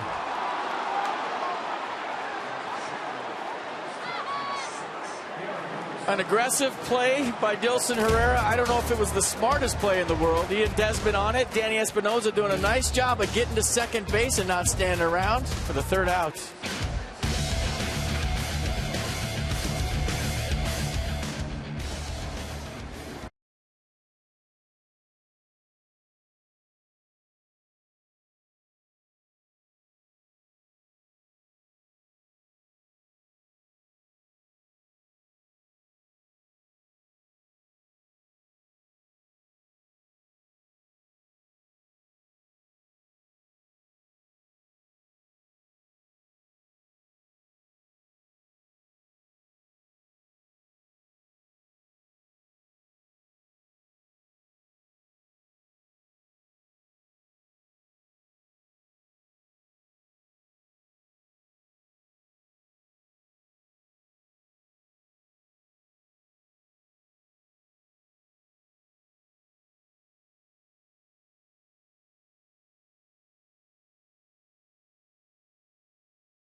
Base. I know why he went after this chopper went under the bare hand of Danny Espinosa. Right here, Espinosa's by Gonzalez.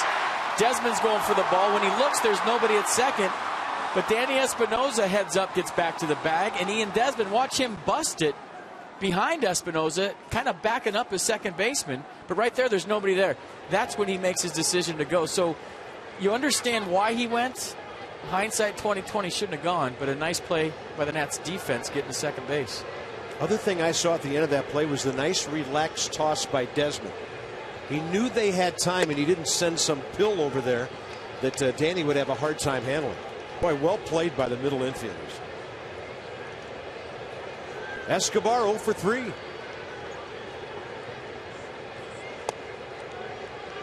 He's been in swing mode.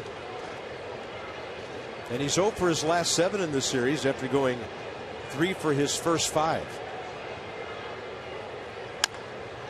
That ball foul. 2-1. 7th inning underway. Jonathan Neese sitting at 97 pitches, same number as Gio. Neese due to bat 3rd in the bottom of this inning. On a pitch up, Chopper right side for Herrera.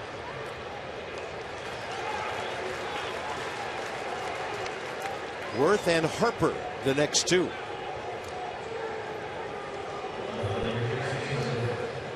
Come to Nats Park Saturday, May 9th, as the Nats celebrate 10th anniversary day. That's featuring inaugural Nats skipper Frank Robinson. Game kicks off at 4:05. Note the start time as the Nats take on the Braves in Game 2 of that 3-game set.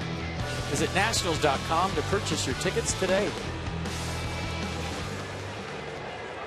Jason Worth 1 for 3. Base hit to right, couple of ground balls and a big sweeping curveball. Gets Nice ahead here in the 7th.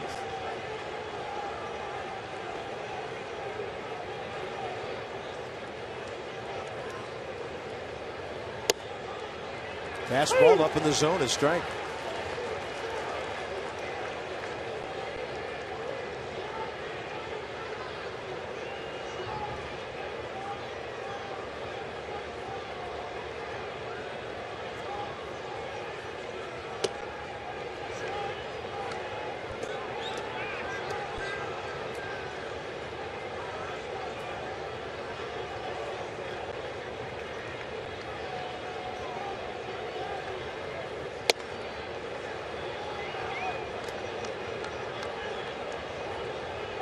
Pitch number 104 coming. Worth 49 career RBIs against the Mets on 14 home runs, hitting just under 300. And that's over off the screen in front of the Nationals dugout.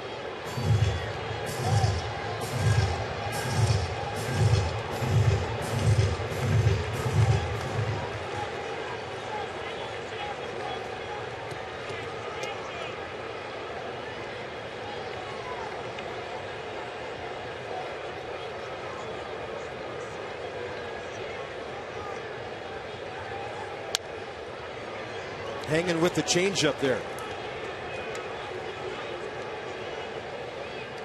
I'm trying to speed up Jason lately with the fastball in with 2 strikes.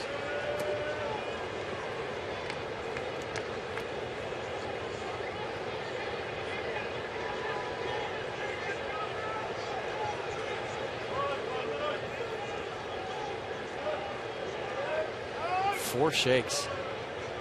Fastball in, fastball away, curveball, changeup, and then he went with the cutter right here in.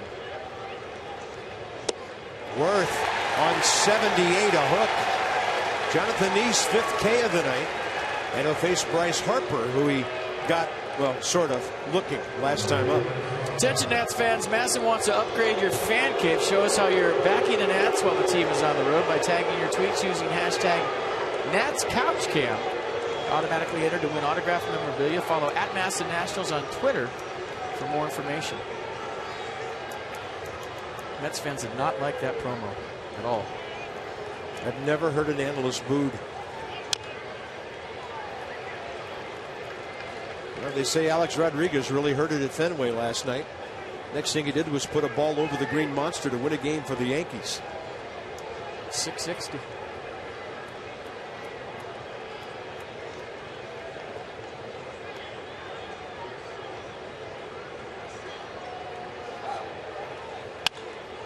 And a ball out to right center, but it's hanging up for Mayberry.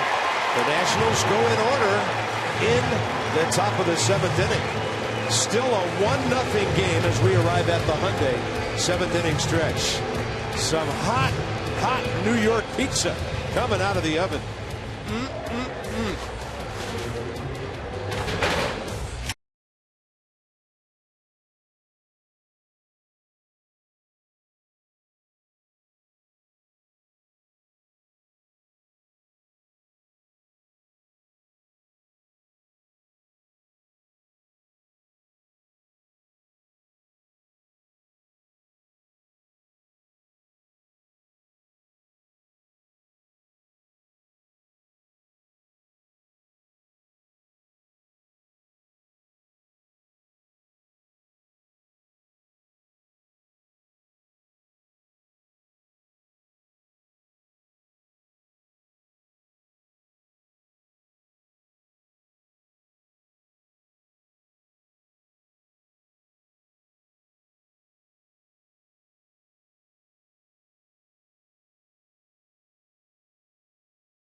to score. First inning. Lagares on first due to the double. Worth, Desmond, Ian, perfect one-hopper home.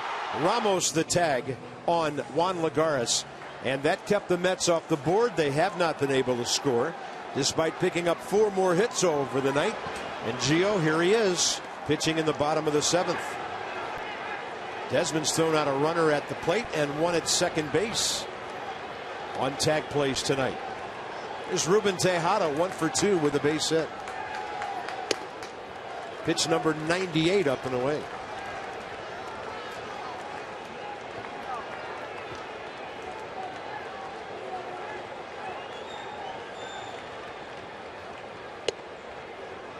Two and 0.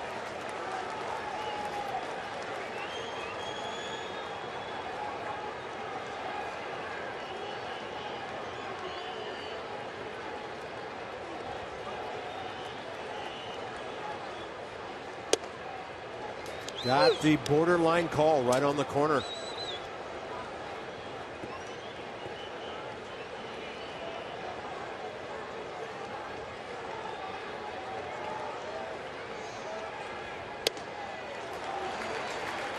Only time Gio's allowed a leadoff man on tonight. Walking record in the 5th. This is a time when, as a hitter, you might think about filling up the count. Automatic take right here. Try to hop aboard via the walk.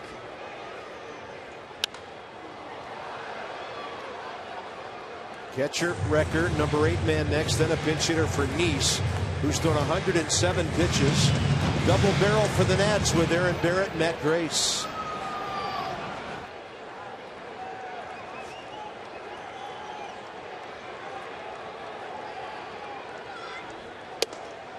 Got him! Tejada thought he'd walked, and for Gio Gonzalez, his 9th strikeout. Check out Pitch Track. I think Gio threw 1 strike according to Pitch Track in this whole at bat. And Ruben Tejada shows you what he thinks by the bat flip, but hey, he's been around the plate all night and he's in rhythm with Dan Bellino. You throw strikes, you get the borderline calls. There's Anthony Recker, 0 for 1 with the base on balls.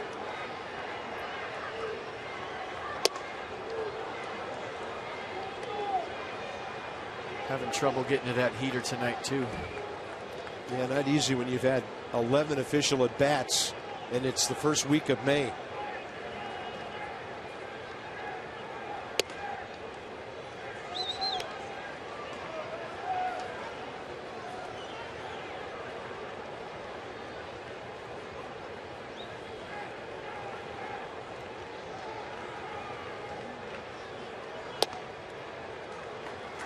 Two and 1. Right-handed hitting.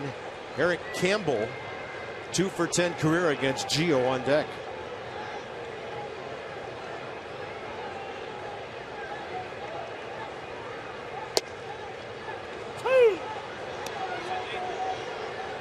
Record didn't like that call.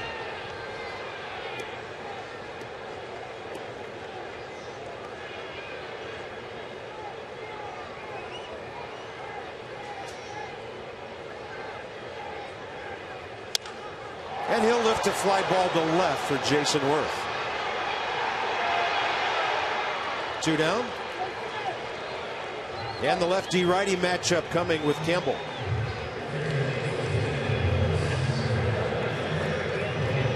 Gio really stretching out between the time Jason Worth caught that ball and came in the infield. Still stretching. I don't know if he tweaked something on that last pitch or not, but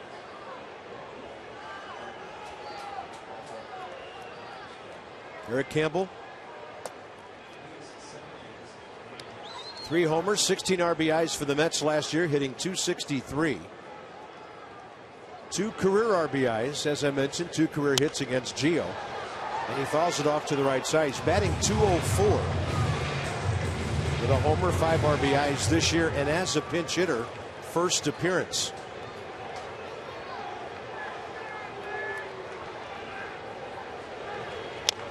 Changeup. Gio gets there. Plenty of time for the throw.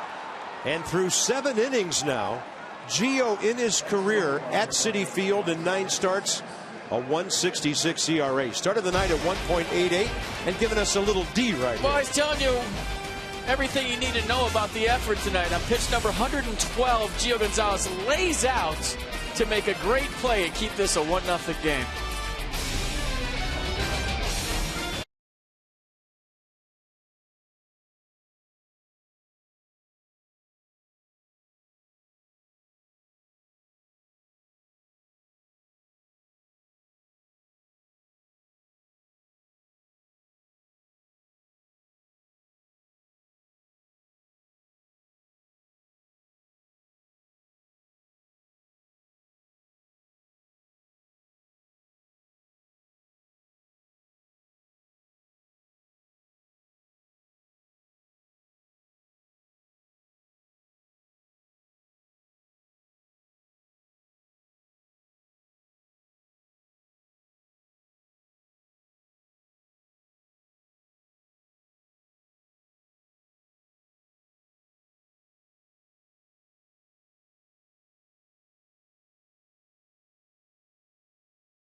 And may not be reproduced or retransmitted in any form.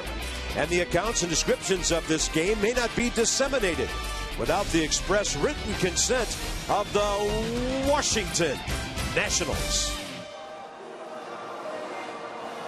Well, Gio Gonzalez, lots of congrats in the dugout on the heels of a fantastic evening. 6-hit ball, no runs, 2 walks, 9 strikeouts over 7 innings. Mets go to their bullpen. This call brought to you by UPS Store, your one-stop shop for all your small business needs. Let us handle your mailbox service needs. We love logistics. It's Carlos Torres, 32-year-old right-hander. Lots of cutters at 89. 60% of the time, this guy's going to cut the fastball. A straight fastball goes 91, curveball 82. So probably be moving away from Ryan Zimmerman. 12th appearance, ERA at 4.50, league hitting .233. Ryan with a home run, 3 for 8 career against Torres. And that one right off the end of the bat, out of play, off to the right a bit.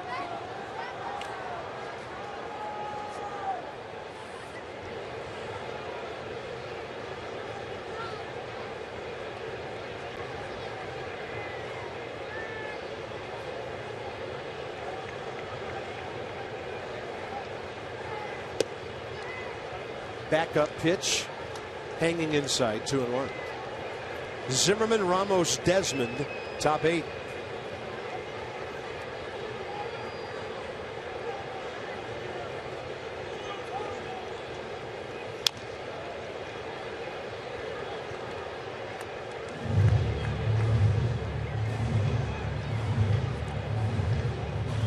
Well, Nats needs some offense. Get a few guys on and see what happens. Last night was billed as the pitcher's duel, but this one going the same way, right? Sure is. Yeah, nobody was talking about Nice and Gio, were they? This is just as good as last night. And Carlos Torres will take care of Ryan Zimmerman. Peanuts are at the Fids May 5th through the 11th. We're going to have fireworks, Mother's Day stuff, disco stuff, Anthony Rendon stuff. Go to the website or call the number on your screen for more information.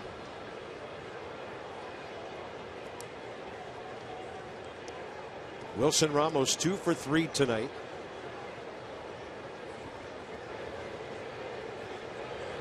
Three for 6 with a home run career against Carlos Torres.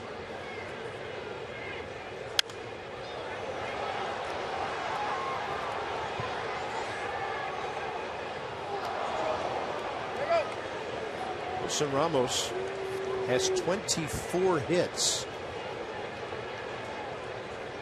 which is the most on the ball club right now. He's had a handful of multi-hit games lately.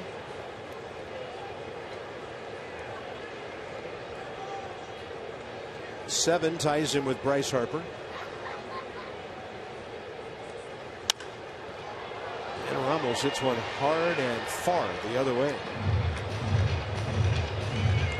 So Wilson 2 for 3 tonight, 5 for 11 in the series. How big his paws are on that bat. And I've got him hitting now, I think it's 346 career against the Mets.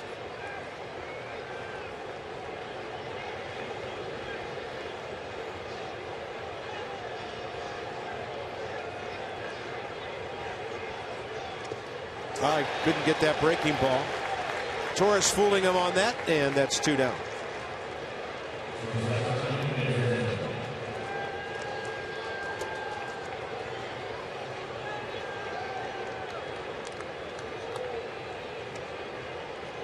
Desmond hunting a 3-knock night. He's had 3 career knocks in 11 at-bats against the Mets right-hander.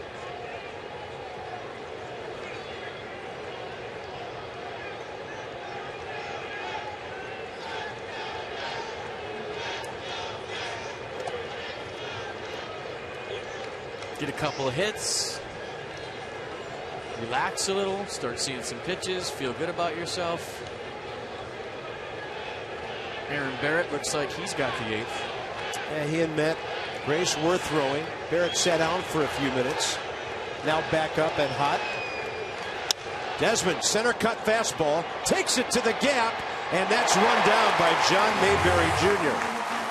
But you hope what you saw tonight was Ian Desmond's bat back as a big part of the offense. Honda Dua. It'll be Mayberry in the bottom of the 8th inning. So the Honda Dua, Lagares to follow Mayberry, and then Lucas Duda, Aaron Barrett coming.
This one getting late, and it's about to get a little more tense. The Mets will go with a left-handed batter as Aaron Barrett checks in to pitch the bottom of the 8th. 95 fastball, a little sink to it. Breaking ball's the slider. 13th appearance for Barrett. 1.74 ERA. The league hitting 189 lefties. 0.83 against Aaron Barrett. The Barrett got a couple of outs in the 6th inning here in the Nats' 8-2 win on Thursday. He faces Curtis Granderson for the first time.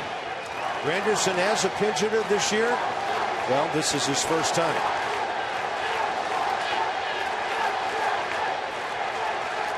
That's a good-looking slider, 87, and the count's 0-2. This is a big boy 8th inning hold right here on the road. 1-2-3 due up. Crowd into the ball game. Two left-handed batters with Lagares in between. Goes with another slider and an emergency half swing. It looks like Matt Williams is going to play matchup baseball. Matt Gray's still throwing down there in the bullpen. And I think he is for Lucas Duda. We'll see.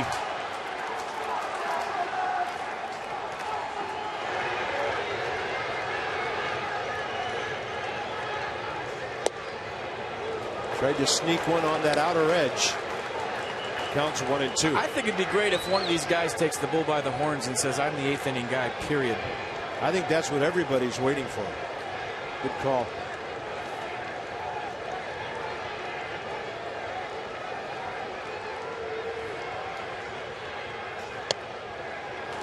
'96. This kind of running its way outside.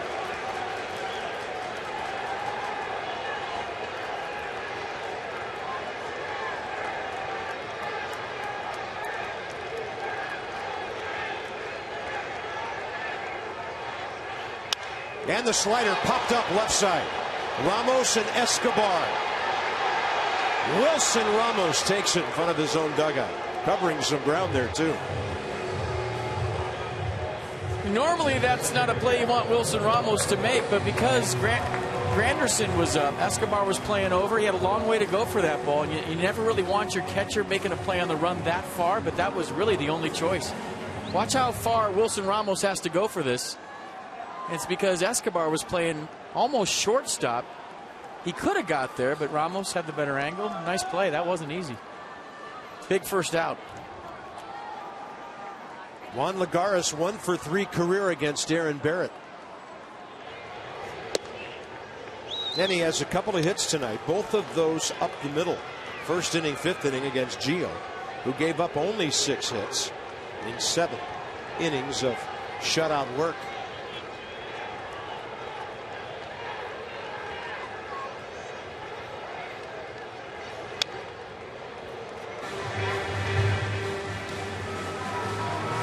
Barrett, that was 95 and pretty straight. Threw on 96 to the last hitter that had wicked movement on it. 4-seamer, 2-seamer. Yeah. Man, you can throw a 2-seam fastball that hard. It's impressive.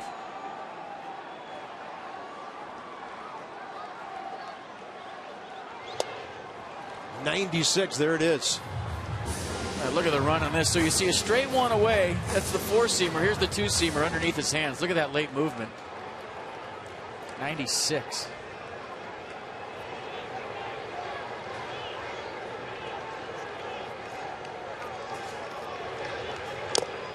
Tries to bury another one in there, and Lagares just able to get a nick at it. That's where you got to go. I've been talking about the whole series. Pound him in.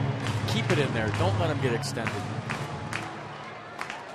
We know Blake Trinan's capable of doing that same thing as well.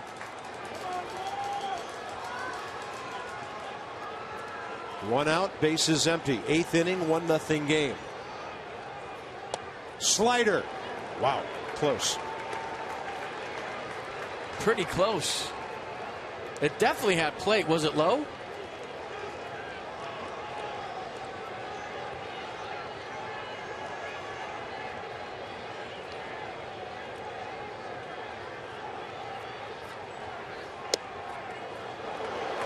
Lagares couldn't swing because he didn't swing because he couldn't. Luckily for him, off the plate.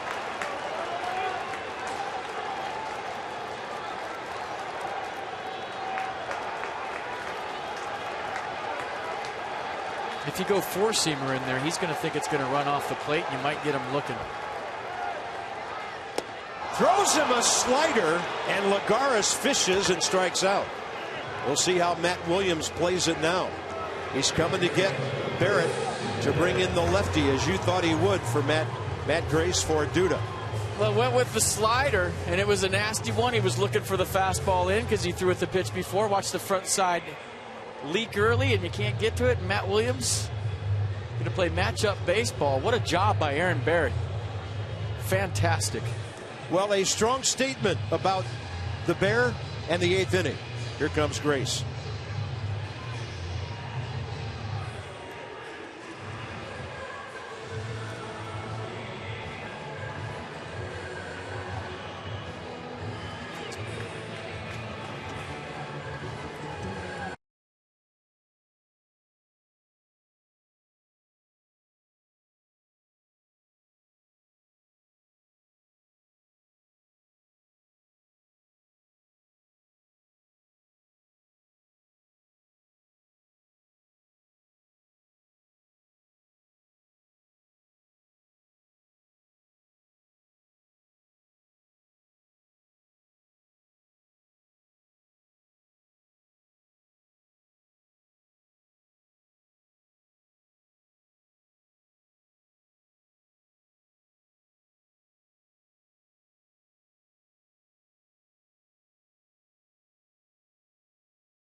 By DraftKings.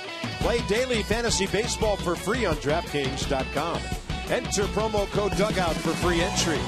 And by Ocean City, Maryland. Put your vacation days to good use in Ocean City, Maryland. Book now at OCOcean.com. Nighttime in Queens. It was a good night for a couple of Mets hitters thanks to Aaron Barrett. And now it's the rookie Matt Grace facing Lucas Duda for the first time. Starts him off with a beautiful hook for a strike. 6th appearance. 3 strikeouts against a walk. League hitting 167 against the fastball slider change combo. For Barrett, 13 pitches, 8 strikes.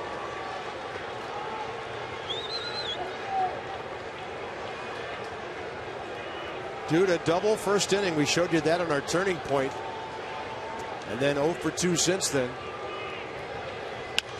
And he gets jammed on that one. Fouls it left side, 1-2.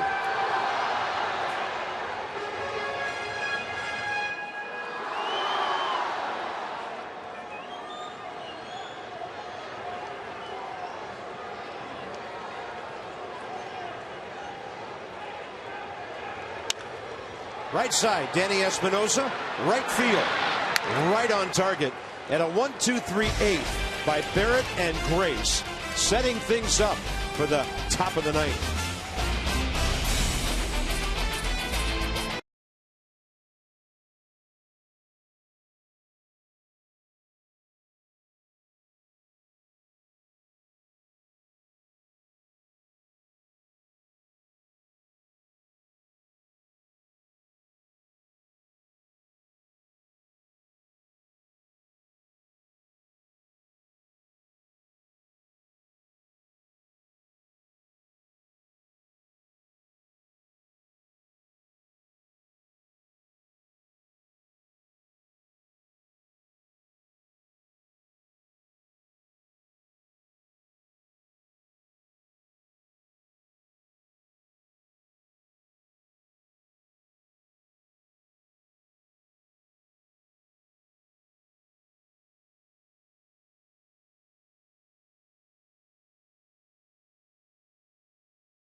Out of 4 tomorrow. Maybe it'll be Doug Fister's side. 1-1, but he's career against the Mets 4-0 with a 1.01 ERA. And there's Dylan G. Off to a bit of a rough start. 4.26 the earned run average. Career against the Nats 8-4, but I think at one time it was 8-1. So Washington handled him pretty well last year. 12:30 Johnny and Ray. Nats extra. First pitch at 1:10 tomorrow. Curtis Granderson stays in to play right field. Danny Espinosa, Clint Robinson, and then Michael A. Taylor as Carlos Torres is out there for another inning of work.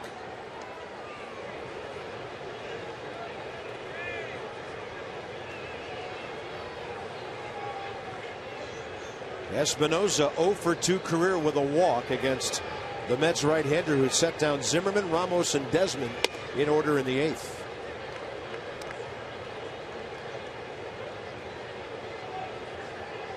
And if they would bring in a lefty after the Nats announced Robinson, Tyler Moore and Dan Uggla are available. See how Terry Collins plays it.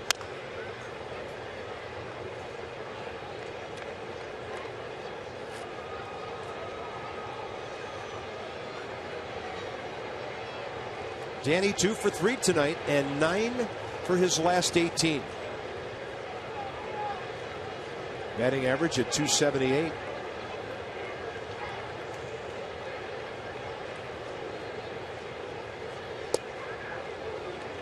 Slider at the knees.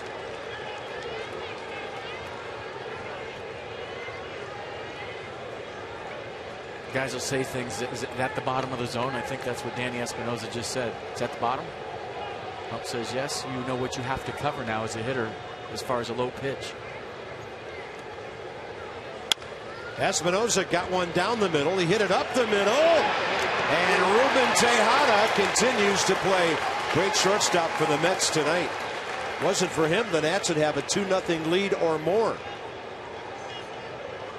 Yeah, it went a long way for this. Nats trying to hit another ground ball up the middle for a base hit. They have a number of them tonight, but Tejada showed nice range. Good pick by Duda on the back end. I've always liked Ruben Tejada and always wondered why he didn't play more. Well, I was looking at the offensive numbers. His batting average career about the same as Wilmer Flores. Okay, Tejada's only 25 years old. Woo!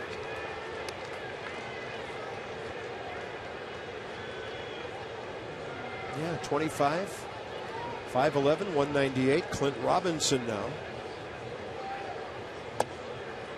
And Clint has a pinch hit on this trip, and that happened on Thursday night. 2 for 8 with an RBI as a pinch batter. Only a matter of time before this big man parks one for his first Nats home run. He'll go up the middle, and that's speared by the pitcher. 2 down. Michael Taylor, second inning, little infield single.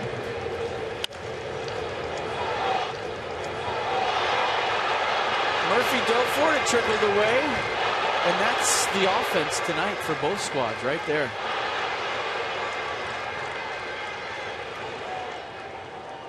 Michael A. Taylor 1 for 4 with a home run against Carlos Torres, and that was Michael's first big league homer in this ballpark last year. Other way. Took him to right field on August 12th. Late swing. He had singled earlier in that game in the first inning against Rafael Montero for his first big league hit.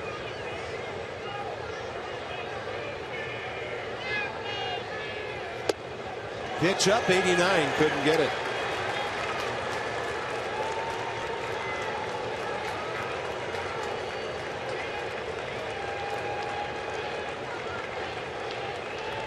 Taylor 1 for 4 with that RBI single tonight. Strikes out on a breaking ball in the dirt. And Michael talking to the umpire. You get quick pitch there? I don't know. Drew Storen and the Mets have 4, 5, 6 due up.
style. 1-0 as we head to the bottom of the 9th inning. Watch every Art of Market game live or on demand in true HD on over 400 devices. MLB.TV Premium, the #1 live streaming sports service, celebrating 13 years.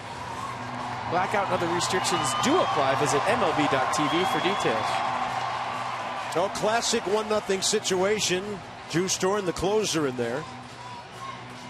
And they've got the middle of their order up, Kadire, Murphy, and Herrera.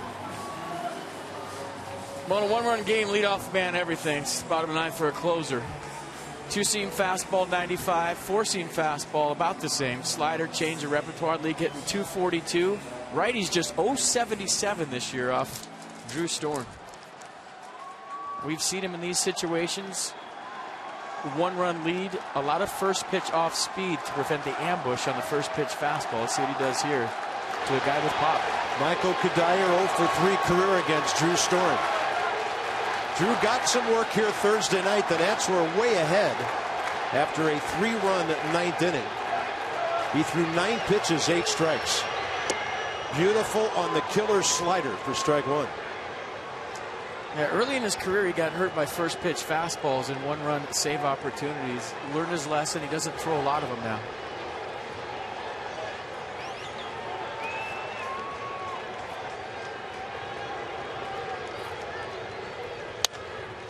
Fastball. Oh, Zimmerman, great pick to his left. And Ryan Zimmerman continues to play all-star defense at first base. 1 big out. Ryan Zimmerman has been Drew Storen's best friend this year in save opportunities. Remember the play he made in Philadelphia to save the game, and that might have been a leadoff double. He's playing toward the line already, shading it, but he gets a kind of a tricky topspin type hop, and Drew Storen doing a nice job of getting over there. First out, huge. And a nice play by the Nats first baseman. Daniel Murphy 2 for 9 career against Storen.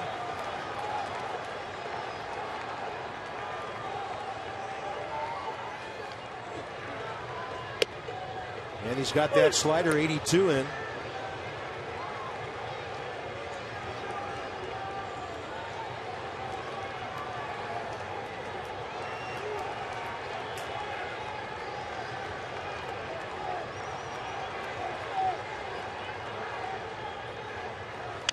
Runs the fastball in there and pops him up. Wilson Ramos. Mask goes away and he's got it. 2 outs. What a pitch. In a 1-run game against a guy that can hurt you with a home run, if you're going to go in, make it be off the plate. And look where this pitch is. Perfect. On the black, maybe a little bit inside. Murphy can't get there. I mean, that's well executed by Drew. If you're going in there, A, you're scared of hitting somebody and putting a tie and run on. And B, if you leave it out over the plate, could be a tie ball game. That was perfect. Here's Dilson Herrera facing Drew Storen for the first time.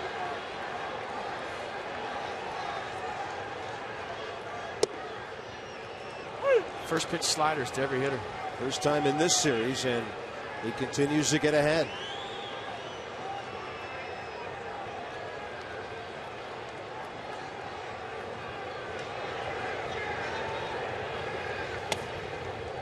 Pretty good take.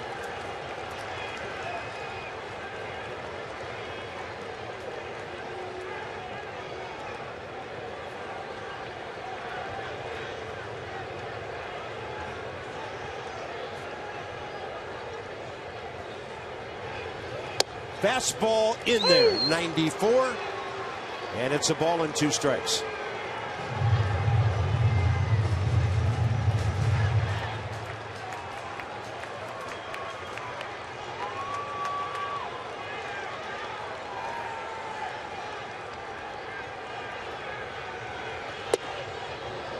Wow.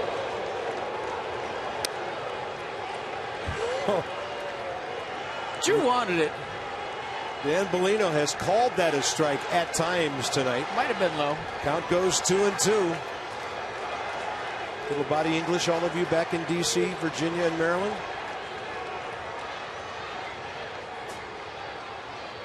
And Storen gets a fly ball to left for Jason Worth. The Nationals are in a position to win 3 out of 4 tomorrow, and they've won 4 of their last 5 games. A best start of the year by far for Gio Gonzalez. Aaron Barrett, Matt Grace, Drew Storen on the bullpen, fantastic. Ding dong, the streak is dead for Ian Desmond. But that first inning play, the relay play from Jason Worth to Ian Desmond to Wilson Ramos was the game. 1-0 Nats. You'll take it and get out of here. And a day game tomorrow. Sleep fast. And Doug Fister gets the call tomorrow.